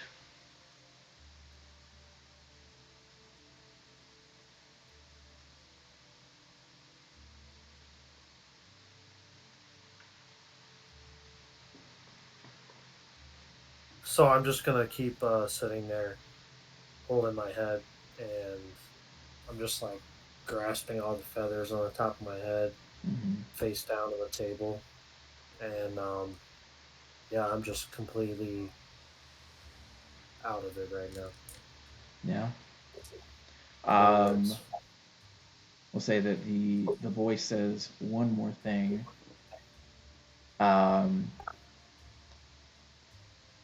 As you feel its grip fades, and you feel like a slight release of pressure. You've gone from like a debilitating migraine to an incredibly painful migraine, if that makes sense. Fine. I can continue to wait,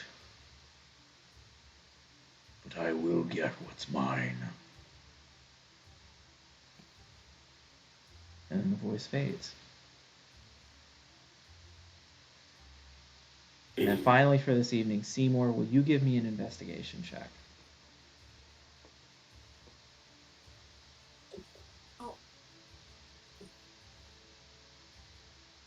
That is a 22. Okay. So, you wander over to the desk. You start examining the papers. You see that there is a button on the desk that, based on how it's labeled, appears to be sort of an embedded sending stone with long range capability.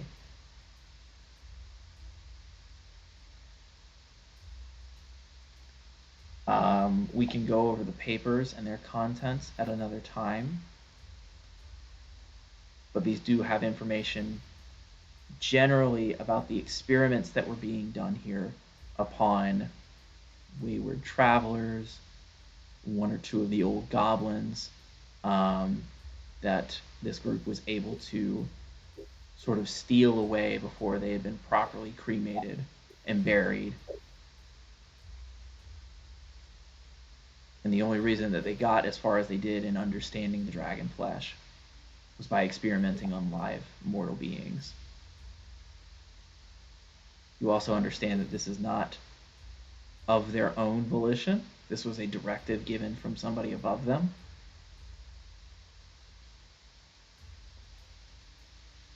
So you turn to the group with the papers in hand. You all are in a spot where you could choose to rest here. You could choose to return back to Buck's home. Seymour, is there anything else that you would like to say to the group to let them know maybe what you found or anything before we close out tonight's session?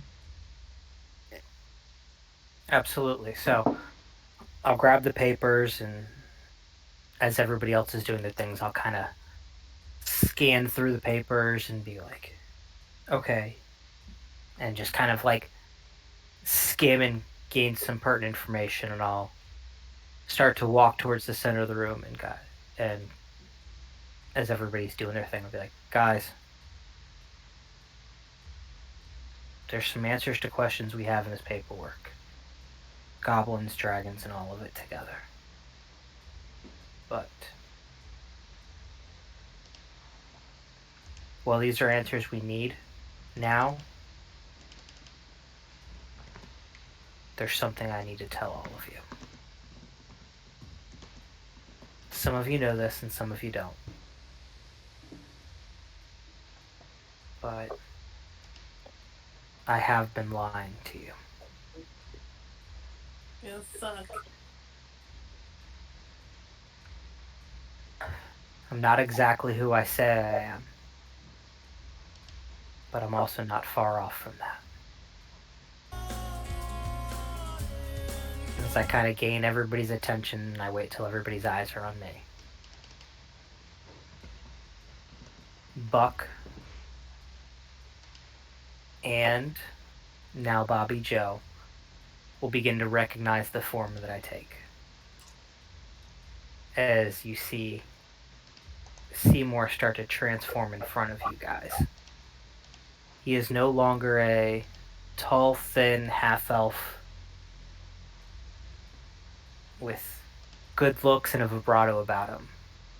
You start to see an ashy gray skin with black cracks showing, and a short creature with yellow eyes appear before you.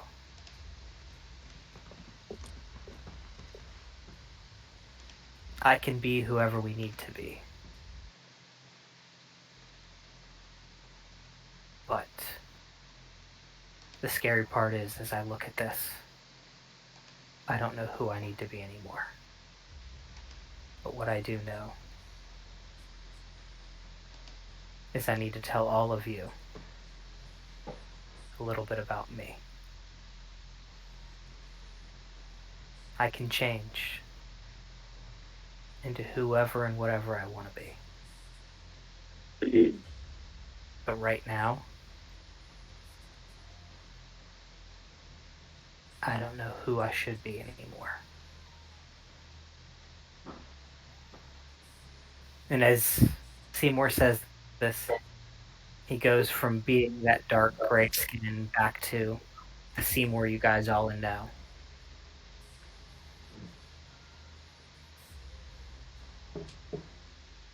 We definitely signed up for more than we thought we were in for, but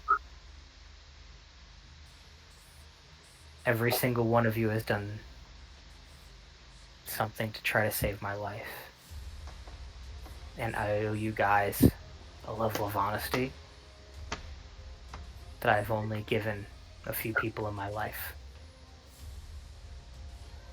So thank you.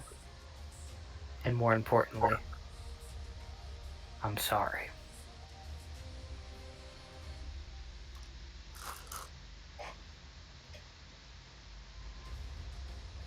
Buck slowly stands up, doesn't say anything, just walks over and just like grabs Seymour in a very tight but not like bone breaking hug. Just a very warm, like, I've got you. You see a comfort in Seymour's eyes that Buck being the first person he ever shared his secret to outside of his family. You see a reassurance that this is why I stick with you. I looked to Bobby Joe, who I, in a quick glimpse, showed this to, and I don't think she understood the gravity of. But now I look at Desto and Seymour and say, Sledge. I look over to Sledge and Desto.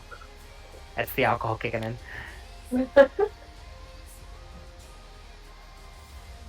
I know we both, or all three of us, don't always see eye to eye. But I thank both of you for everything you've done for me, for Buck, for this party, and for this mission. Thank you.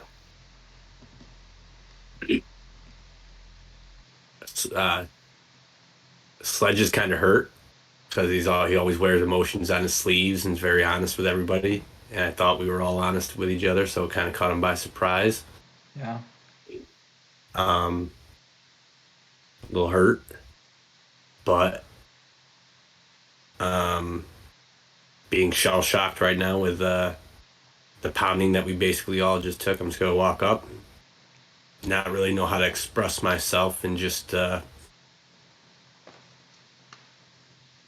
the record, I like that look better than that skin and bones elf portrayal you're always walking around in. And I'm just gonna go give him a big dwarven hug. And when Buck hugged me, there was a comfort and warmth behind us knowing each other. You will see that there is an awkwardness between Sledge hugging Seymour in that moment, back in his half-elvish form. But you will see that Seymour makes the effort. He puts the arms around and not whispers, but says quietly, I know you value honesty. I owe you this much. Thank you for saving me. Multiple times.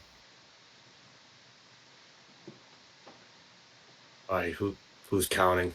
It's 3 times. But it doesn't matter what you look like on the outside.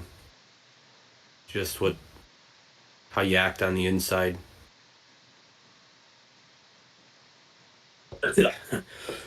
Now, get your elven hands off me.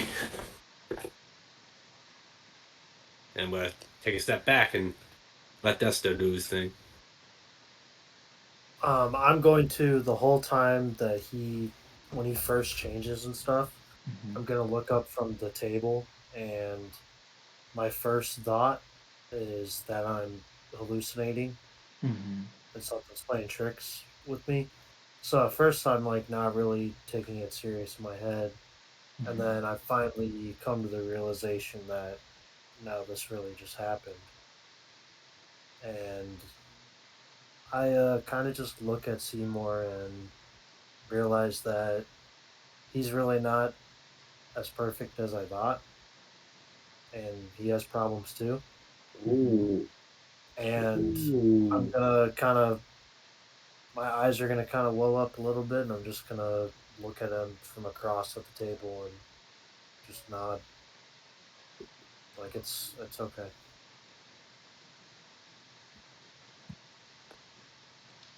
So, using a class ability or a ability that I would like to do, showcasing it for the first time to one person and one person only. All of you can hear about it though. Seymour nods to Desto and speaks to Desto inside of his mind. And you hear him say, "We're all fighting demons, man. We really all are. Nobody's demons is different. Nobody's demons are stronger than anybody else's. But thank you for putting yours aside for me. I will do my best to do the same for you."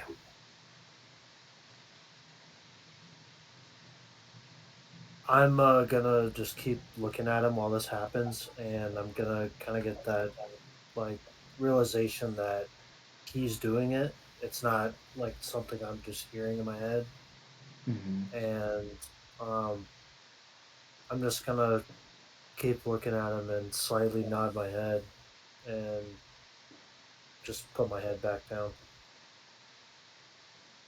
With that, with the knowledge of Seymour's true identity,